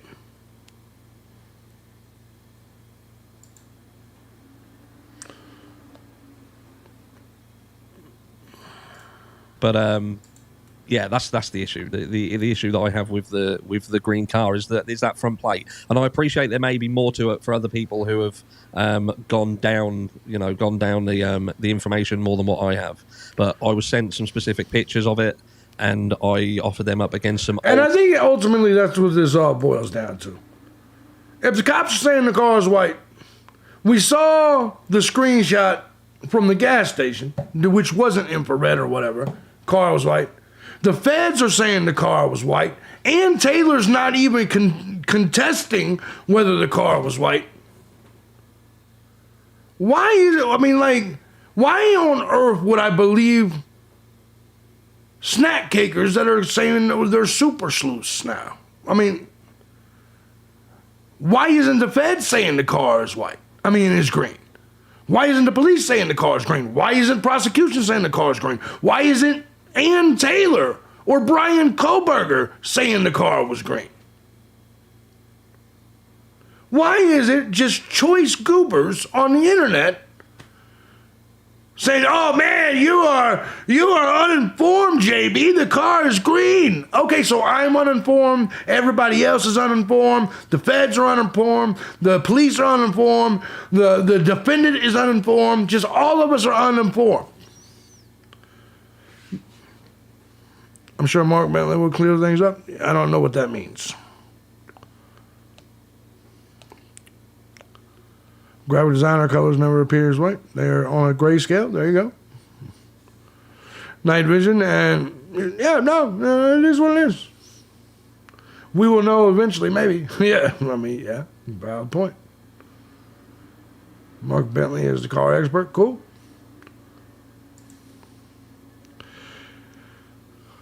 Hope you're having a good day, Claire. Oh, is that who Mark B is? Is that who it is? Look, man. Is that who? Or is that the two different people? Yeah. If BK had a top-notch lawyer, he wouldn't be in the place. AT listen. Yeah, I agree. No, that's a different Mark. All right, cool. Yeah, no. Is that Mark telling us? Is your Mark telling us the car is green? Mark Bentley is testifying. Yeah. So I guess that's the ultimate point. No one said the car is green. No one other than people on the internet has said the car is green. And they just made it up this month. That's that new shit. That's that new shit for the springtime, like, line of shit. You know what I mean? That's it. Older pictures of the car. And that's kind of rarely all that I did. That's that new springtime line. What I saw, there was certainly complete some, bullshit. It was interesting that it looked like there was a front plate on that car that law enforcement had said was Brian's. But what we've also got to remember with respect of the Brian Kohberger's car and Brian Kohberger's actual whereabouts on the night of the crime is that there is nothing public at the moment that we have access to that actually places Brian Kohberger himself, Brian Kohberger, yeah, of course, the property. We have this images of different cars that are telling us they believe, and if you listen to the verbiage of it, they are not stating that it is, or they can prove it is. They will say they believe it's a white Hyundai Elantra. They think it's a white Hyundai Elantra. The FBI specialist has looked at it and believes that it has characteristics that means that it is very likely to be a white Hyundai Elantra. But when you go back to the PCA, remember that the PCA seemingly places Brian Kohberger away from the property. That's their own verbiage that they use, that between the hours 3 and 5, Brian Kohberger and the phone are in proximity of a tower that services the property. So it's like their own verbiage is placed. Which is the point that I'm making. Throughout all of this, wouldn't we have already seen an affidavit, much like Zyray's, from some sort of expert saying the car was green and not white? And here's how you could tell all the shit that everybody says. How do I send you a video? If it's of another YouTuber, I'm not watching it. The only video, if it's of another YouTuber, I will not watch the video. But if you'd like to know, you can text. I mean, well, it depends on what you're going to send me. But yeah, if it's of another YouTuber, I'm not doing it. And I never do. Because people like to send me, why don't you watch this short-haired woman YouTuber that's going to tell you this and this and this? No, I'm not doing it. What about this other woman YouTuber with half her hair shaved off? Nope, not doing it. What about this other YouTuber with a clown mask? And nope, not doing it. What about this other YouTuber named Ravioli? Nope, not doing it. It's not happening. I'm far too busy of a man. But we can look at whatever, it depends on what video you're going to send me. Send him away, and then you have an issue where there is then Cyray come out, and I know that not everybody likes what Cyray said, and I get it, and I think there's going to be more to that comes out later, but you then because you're not showing me nothing. No. You telling me, you showing me another YouTuber's theory is not the same thing as showing me anything.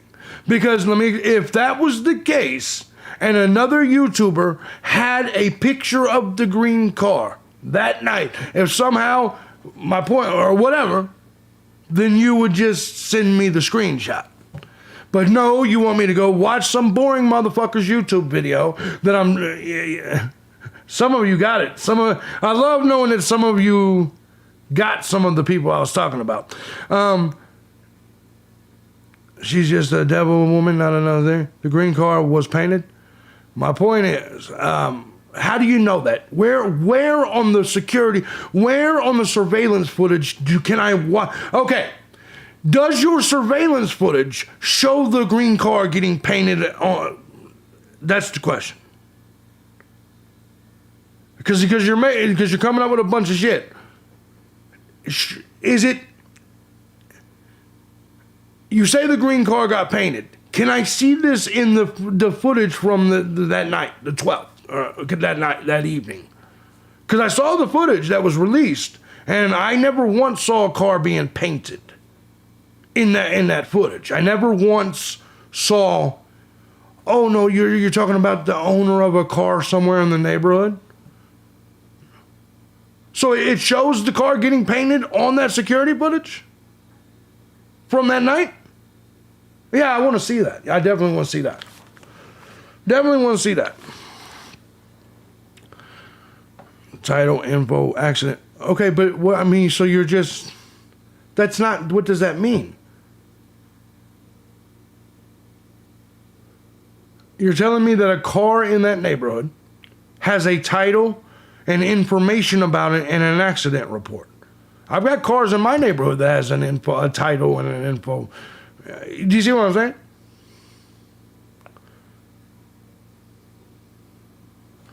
saying? Yeah, drip drop painted on the ground. Yeah. So no, yeah, there's a definite paper trail. To what though? To what? What is the paper trail to though? What is the paper trail to though? It was a salvage. Okay, but what did I? Okay, I'm not understanding what you mean. It was a salvage title. To what? Oh, to what? Well, a salvage title to what? And what does that have with the case of the Idaho 4 murders? Exactly, Pixie.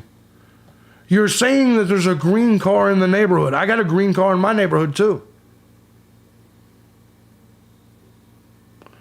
The car was mistaken for Brian's. How do you know? That's what I want to know. How do you know? Because nobody else is saying it. Why are none of the experts? Why isn't Brian Koberger's lawyer saying it? How do you know that car was mistaken for Brian's?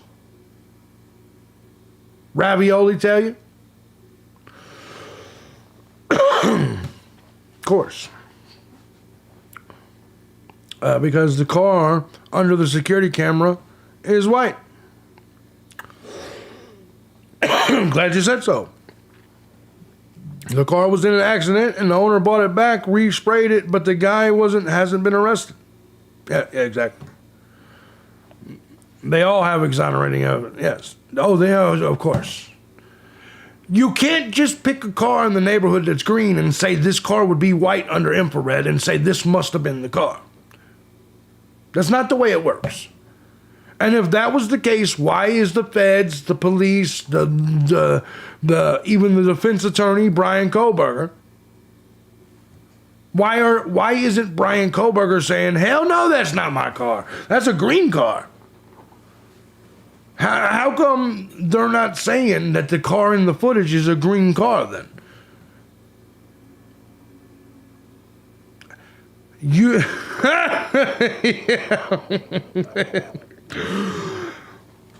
telling me that the defense is claiming it's a green car.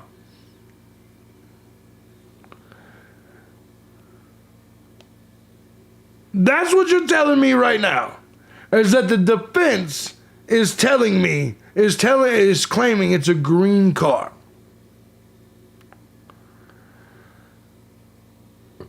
I'm trying to hear you out. My point is why is no one else saying this? Not the feds, not the police, not even the defense, not the prosecution. Why is it that only the internet only recently is saying it's a green car. Oh, no, oh, now just go watch the video. Of course. Of course that's what she's going to say. No, I'm not going to just go watch random YouTubers because they can't fool me like that.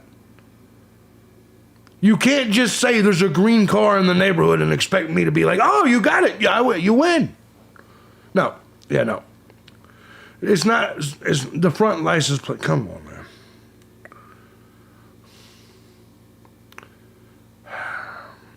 Okay. And that's convinced you. Because there's a green car in the neighborhood with a front license plate.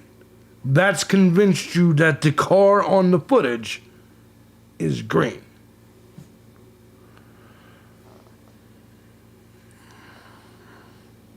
Okay, I'm not understanding what you said. Okay, I must be hearing you wrong, reading you wrong.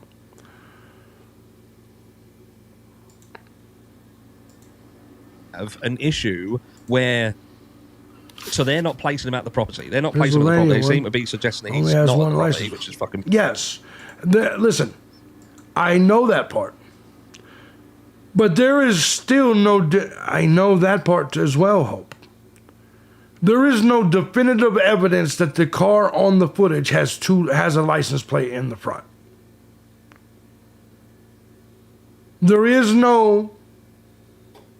Listen, I understand you think it shows a license plate on the front.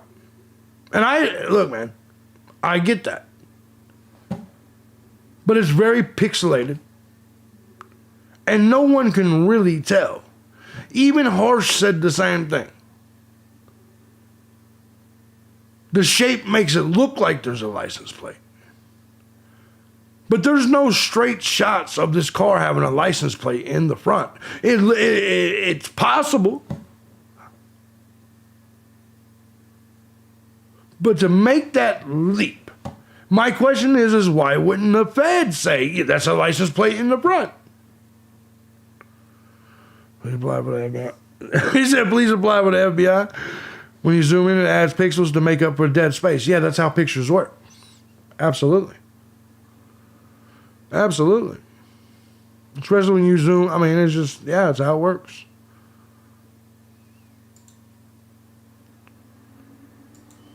Bizarre. And Ann Taylor still doesn't have the information back from the search warrants that were put in. There was 2 search warrants put in for the phone. She doesn't have that. So it's almost like, well, where the fuck is it then? How is it that we're this far down the track and she still doesn't have the... Well, to be fair, I don't think they live in America, Blurry. I really do love that blue hoodie. Thank you. Hey, what's up? Thank you. It's mounted on a little spoiler, dude. Must have gone through car wash or hit a snowbank because plate curled around the car's lower spoiler. So hold on. You can zoom in and see. I want you to think about what you just said. Hope. I just listen for a second. I want you to think about how much information you just gave on a blurry image. Your statement is that essentially this is a green car, despite us not being able to see a green car. And it must have gone through a car wash or hit a snowbank because plate curled around the lower spoiler. It's mounted on that lower spoiler, dude. I want you to think about how much information you just posted in that paragraph. Or, you understand what I'm saying? That is a shitload of information. The car had the plates, and it curled around the spoiler, and it must have went through a car wash, or must have hit a snowbank, or went through tunnels and shit. You know what I mean? Like, you see my point? That's a lot of fucking information. It's a lot of information. Looks like it has no front plate. Okay. Okay. I agree with you, Blurry. But anyway, That's all I'm saying is that what you posted was a lot of information involving car washes and snowbanks and license plates curled around the spoiler. Like, that's a lot of information. And green, and the car is green. That's a lot of fucking information. The stuff back I'm gonna go smoke. from the very information I'm gonna go smoke. you requested on Too much Brian for you? Koberger's movements of his phone data, etc. Brian Koberger and himself. Oh no, she said too much for you.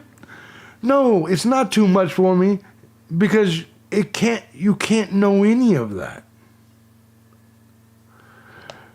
You can't know any of what you just said. Too much for me. Yes, in fact it is. When you're like, man, so here's what happened. The green car went to a car wash, hit a snowbank, and flipped through the tunnels and did 3 flips. And then if you pixelate it, you zoom in, you get the pixelation, you understand there's a plate right there, and there's a pumpkin. There's a pumpkin right there as well. Come on, JB. Wake up. Get your head out of the sand, JB. Clearly. Pixie Dot said I just had my snack cakes. There you go. Thank you. No one can know what who or what the car is. No, I agree. That's why I'm going to go with the documents as of right now. The documents say they were looking for that the car that they are searching was a white car. They also say that the car on the surveillance footage is a white car. That's what they said. Is there any reason for me to believe that I'm being lied to by law enforcement about the car being white? Think about the pumpkin and raviolis. No, I think I'll be fine. And the car wash and the snowbank. I'm working on it. All right, let's get back to this. God, I don't know what's been happening with this fucking chat room the whole night.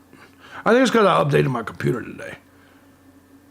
Fucking update must have did some goofy shit. Not only did I update my computer, but I upgraded my software to stream on. I could be just all fucked up for a minute. I hope not.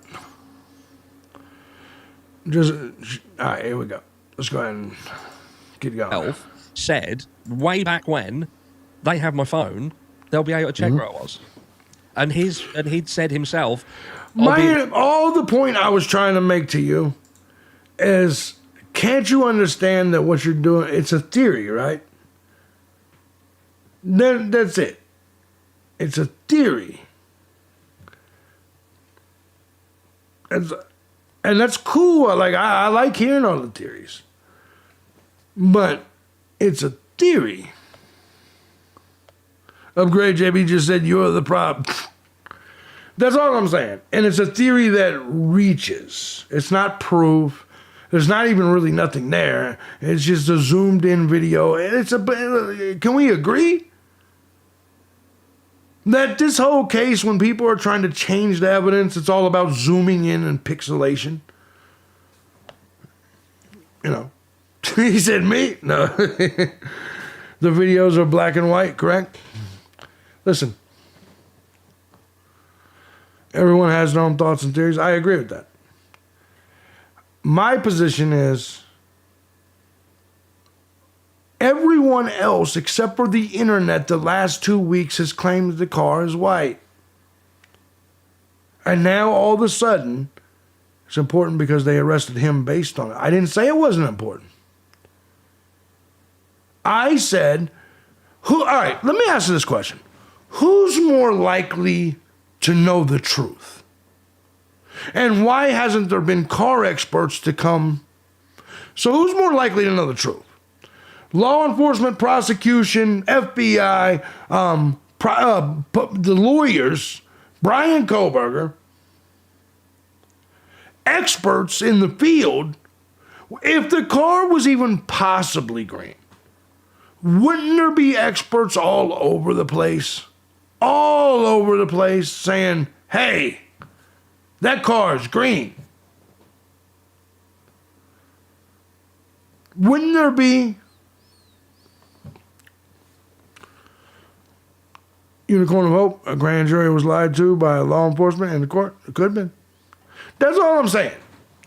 Is if even a smidgen, even I'm talking about the car wash and the snowbank, if any of this was even a smidgen of the way true, wouldn't there be people all over the place, writing articles, talking about it, doing interviews? Like, wouldn't there be those people?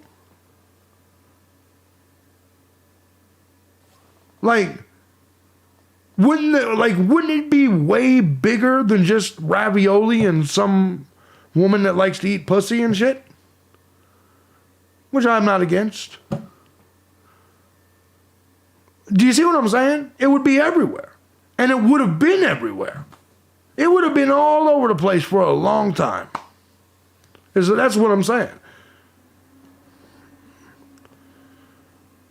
Yeah, I understand there's a green car in the area. 100%. I believe that completely. Exonerated from it. And I think that he believes that he was going to be I'll be exonerated right back. because his phone. You believe they'd be able to track? Yeah. And I believe that's the only thing that makes sense for Cyrene coming into it as well. And I believe that would also make sense why Ann Taylor is so fucking adamant that the guy's innocent. But it does get to a point where you think to yourself, fuck, I can't even get the phone data. They've even come out into the courtroom and said it don't fucking exist. And you've got someone turning around and saying who's been in that field for 2 fucking decades who are saying they are fucking lying, mate, because they can get it. And I'll tell you what, I bet he fucking knows that they got it, and I bet he knows who gave them it. So are they saying that they couldn't have checked the Washington towers in time because it was past the 7 days? Isn't that what they are? I'm just curious. Is that what they're saying? Well, they're claiming that they don't have Brian Koberger's data. They're just saying that they don't. The time advance data for Brian Koberger's phone simply doesn't exist. They're just saying it isn't there. They don't have it. They're saying it doesn't exist at all, or they just didn't get it in time, or what? I mean, what is their official position? They couldn't get it. They're just saying it. They couldn't get it. But yet they done a dragnet in the days after the crime of 3,800 phones, which if Brian Koberger's phone was on, it would have been included in that data. But they won't give the data to the defense from that dragnet, it seems. Yeah, that makes sense. The phone data is going to be. I'm very interested to see how Cyrene does this. I mean, even though I said that I'm not too impressed with what he's brought to the table so far, obviously, I want to hear his testimony on it, and I want to hear him explain it. Because to be perfectly honest, reading it from an affidavit is not the same as hearing someone. You know what I mean? Does that make sense? Like, it's just like when you're reading a text. It's not the same as hearing someone say it. I definitely am interested to hear Cyrene's explanation, his description, that his explanation of why he believes that data exists, and why he believes they have it and are hiding it. I definitely would like to hear that. No question. The phone thing, I look at the phone thing and I say to myself, the phone shit shouldn't count anyway, even if he did it. He was smart. Look, man, I believe that if we're going to use evidence, it needs to be actual evidence, not suggestions, not anything like this. And the truth of this is, if his phone was off, you can't use his phone to place him in Moscow, Idaho. Period. That's just the bottom line. You cannot use his phone as is right now. They say they don't have the data. His phone, even if you say, well, it's a coincidence that it went off, it doesn't matter. You can't use it to place him in Idaho unless you can use it to place him in Idaho. And they can't use it to place him in Idaho. So I believe that the phone shit should be completely thrown out anyway, unless it places Brian Koberger somewhere else. I believe you cannot use this phone data to place him in Moscow for any reason at all on the night of the murders. I don't give a shit if you got him pinging off that tower 20, 30, however many fucking times in the last 8 months, 6 months. That's irrelevant, because he could have been going anywhere in that general region. Yeah, which we know. You know, when they talk about that, again, it's very strategic what they say. Again, when they talk about the tower, they just happen to say that he's connected to a tower that has coverage that goes to within 100 meters of this property. What they fail to then address and say in that Dateline hit piece, because it then waters down what they're trying to say, is that he could in effect be 22 and a half fucking miles away from the house and still be connected to a tower that has coverage that goes to up to within 100 meters away from that property, which means he... I'll tell you what. Since everybody's begged for it for so fucking long, tomorrow, he said, no, tomorrow, I will analyze this fucking green card video and tell you what I think about it. Only if you can make fun of how that...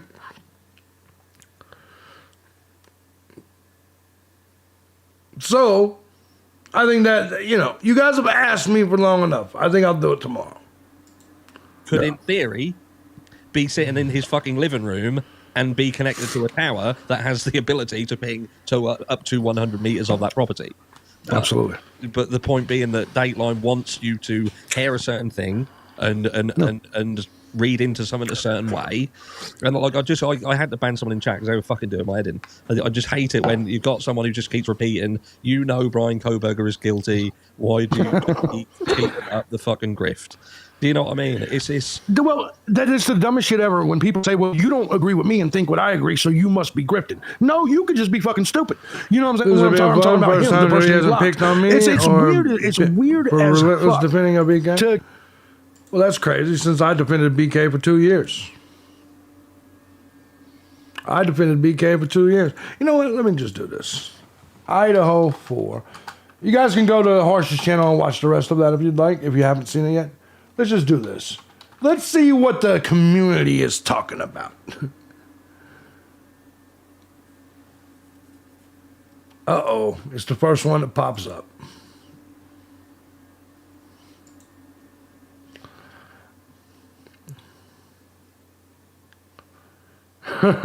No other green card videos is popping up. Uh-oh. Uh-oh.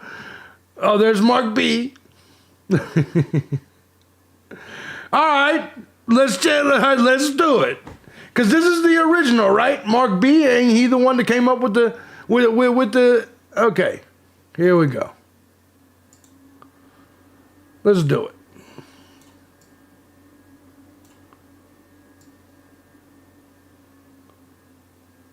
Hello, everybody. Welcome to the channel. Let's get right into it. There we go, that's proof. This green Elantra lives at the Queen Road Apartments.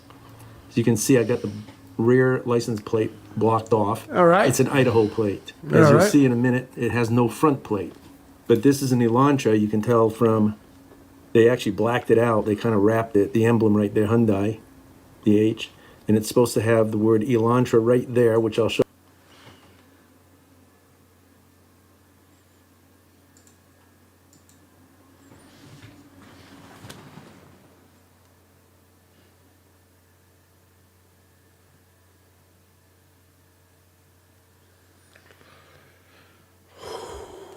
You know what? I don't know what happened to the logo, and it was supposed to say Elantra, but hey, it doesn't say Elantra. Okay. Let's go. I understand. We're just gonna give it a go. We're gonna give a couple. Do a couple. Taillights. We're gonna go. Tinted. We're gonna give them. Right here we're gonna is go. The reverse lights. I'll show you in a minute on another car. They don't show very well. And this here is a green wrap. I'm going to give it a chance. And the way I can tell if this is a 2014, 15, or 16 is the placement of the reflectors right on the corner versus on the earlier 11 through 13. They're right here. I'll show you that in a minute. And also this black strip right along the bottom. This strip right here is only on the 14, 15, 16s, not on the 11 through 13s. And the reason I'm showing this one is because I know Mark B is the initial claim. So I'm going to take a look at it and I'll tell you if it's convincing. And then I'll look at other people's versions of this. This is the same year, 2014 through 16, and you can see right here the Elantra word, which is missing on the other car. And here's the reverse lights right here. See how bright they are. So there's no tint. There's the reflector at the corner, black. So right now, they're apparently showing us that there's a green Elantra that's been painted green, in the neighborhood. So far, I don't know what that means yet. Strip 11 through 13, you can see the reflectors are more inboard right here versus out here on the 14 through 16. And also, the bottom black is not here. It's painted all the way through. So that's all we're going to do on the 11 through 13. This green is not a factory color. This car was a different color, but there's several light colors that in the Linda Lane camera could potentially look white. Could potentially. And here's the list. Obviously white, silver, It's not wild at all. light bronze, light amber, light gray, and sky blue. I checked out all the color chips on the 2014 through 16, and that's 6 colors it could have been. Again, I don't know the original color of this car. But now, I'm going to show you the front plate missing. Okay, here's the demolition day right here. This green car actually started up behind the house, was caught on camera coming down, and here's... Wouldn't that make sense if they lived there on Queen Road for the car to be seen in the neighborhood?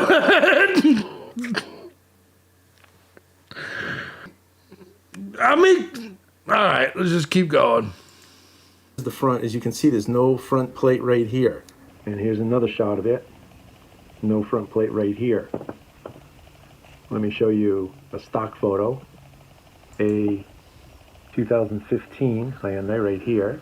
And you can see the front plate right here. It's in the silver area, the painted area of the bumper, not down below. It's actually hooked in this area. This here is the section where the front plate would be. So this car has no front plate. But another coincidence is, you can see it's got tinted windows. In the next shot, you're going to see this white rubble. The car's going to move forward, and you'll see the tinted windows. There we go. So he's showing us that there's a green car in the neighborhood. What's up, Elijah? A green car in the neighborhood that happened to be driving by. What's up, Kate? How you doing, beautiful?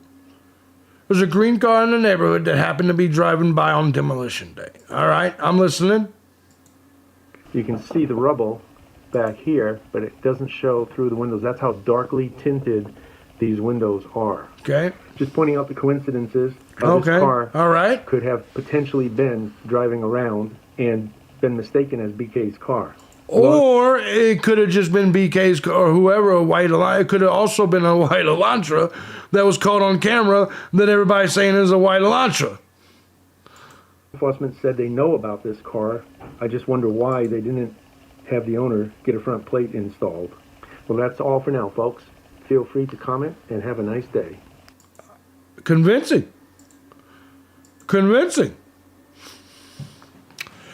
There you have it, folks. There you have it. No, it doesn't have anything to do with Alicia. I've been telling them I'd look. I finally looked. That was the big reveal. There is a green car somewhere in the neighborhood.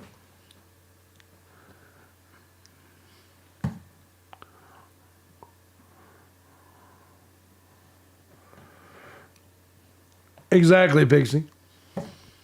Lives behind. There's someone that lives behind the murder house with a green car.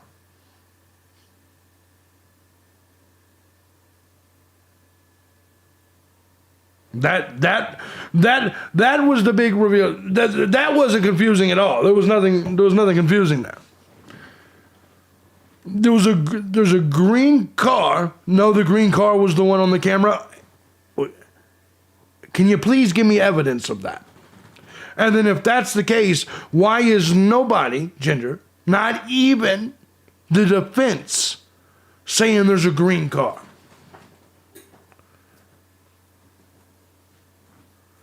That's my question. That's my question.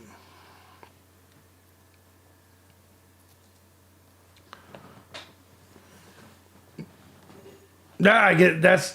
I mean, what would make you say that that green car was the one on the surveillance camera from the murder night?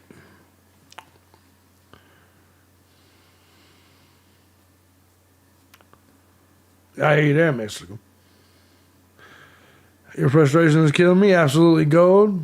Or is it green? Yes.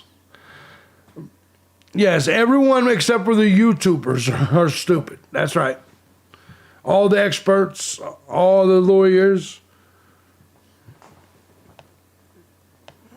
Yeah, I'm not chewing anybody's ass. I'm just saying, no, you guys convinced me that somebody in the neighborhood owns a green car. You got me. It's fun times. Go to the truth. No, I don't have to go. I'm not going to go watch every YouTuber that there is and their theory. Especially YouTubers' theories in the past have already been wrong. Oh, no, you don't promise me because you have no clue. You have no clue. Just some YouTuber told you that. Yeah, just some YouTuber told you that. It's a blurry image. My question still remains. Why, how come the police nor FBI nor anyone, not even the defense, is claiming that it's a green car? No, I know some YouTube conspiracy theorists they're not breaking it down. How come the defense isn't claiming? How come the defense isn't claiming that it was a green car on the camera? How come the defense isn't bringing in an expert saying that's a green car on the camera? Yeah, of course I got to think outside the box. You guys have been telling me that for 2 years, and 2.5 years, and I have thought outside the box.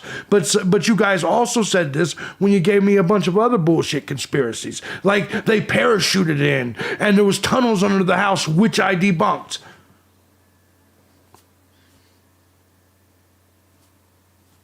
And now you're trying to tell me the car is green, and I'm asking you, if that's the case, then why isn't the defense saying that the car on the camera was green? But is he going to testify that the car is green?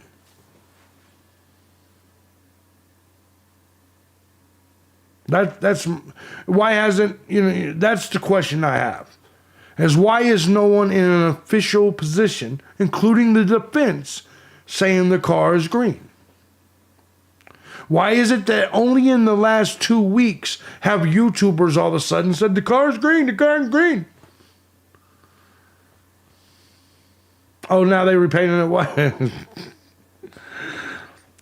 Cole Brandenburg drives a green car, and it just so happens that Kobe's DNA is under Maddie. Oh, now we go. No, that's a brand new one. That's a brand new one. Anyways. I better use the hand glider, the parachute. Yes. Anyway, fun times. Yes, of course. The documents say it's Cole Brandenburg in the green car that killed the girls. You're right. You nailed it. It's exactly. You're 100% right. It's in the documents. Yeah. Anyways, this has been a fun show, man. Thank you, everybody. Thank you, everybody that did jar. Thank you, everybody that didn't. Anyway, I looked at your green car video. Convincing. Man, I don't want to go look at some lesbian's fucking YouTube channel. Okay? She's all right and all of that, but I'm not going to sit here and watch some fucking 4-hour video for someone's theory. You understand what I'm saying? I ain't got time for that shit. Because everybody else's theories have been pretty incorrect the whole time. My question still remains. How come no official entity... I do like lesbians. How come no official entity, including the defense, is claiming that the car is green? How come? None of you can answer me that. You're just saying, hey, go watch this other person's video. That's it. That's all you're doing. That's the point. But anyway, it's been fun. Appreciate you guys. Maybe the car is green, but you're not showing it to me. So your shirt is really orange. That's exactly right. He was cloaking mechanism. That the car is cloaking mechanism. Yes. So anyway, no, that's all I'm saying is you got to remember everybody just changed this story a week ago, 2 weeks ago. And it just came out of nowhere. He is Harry Potter with an invisibility cloak? Yes. Anyways, it's been fun. Love you guys. I'm going to go prepare for my other shows. Yeah, be a good replay it is, I guess. All right, MP. I still ain't buying the green car shit. And prosecution showing everyone that the color of the white car is actually white outside of monochronic night vision. Everybody, thank you, Musical.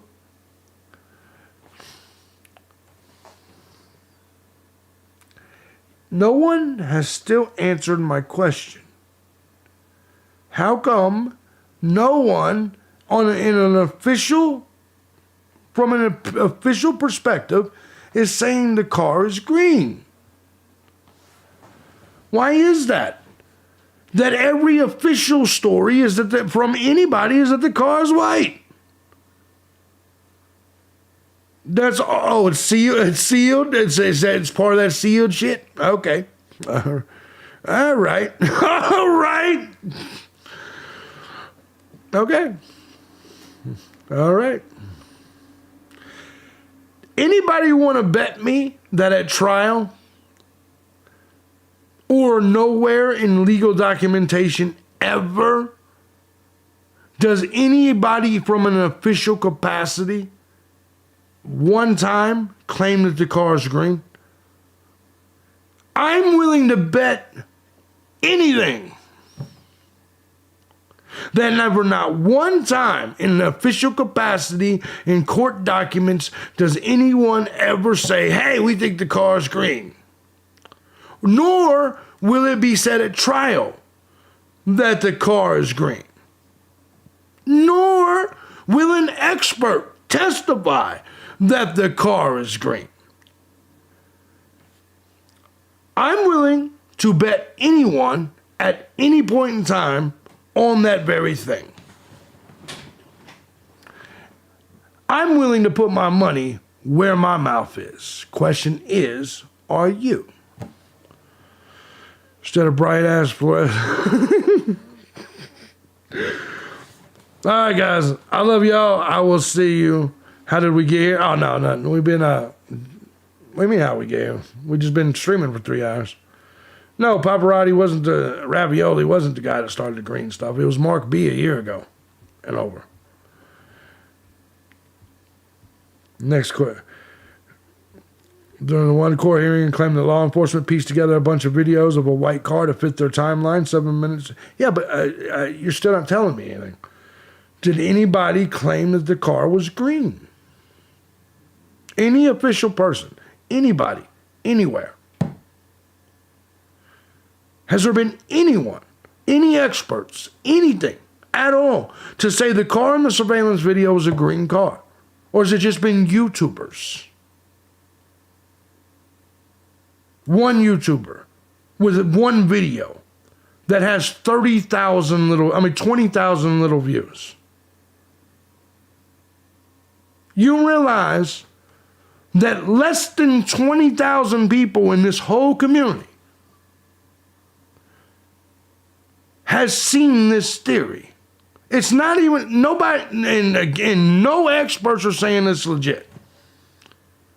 If what is being said is legit, wouldn't there be anybody other than YouTubers talking about it? And by the way, we're only talking about, I've heard a real person qualified explain it, but the video was removed, of course. That's all I'm saying. If the theory was so on the money, it would have a lot more traction than what it does. It's just the flavor of the month for the snack cakers. It's only the snack cake of the month.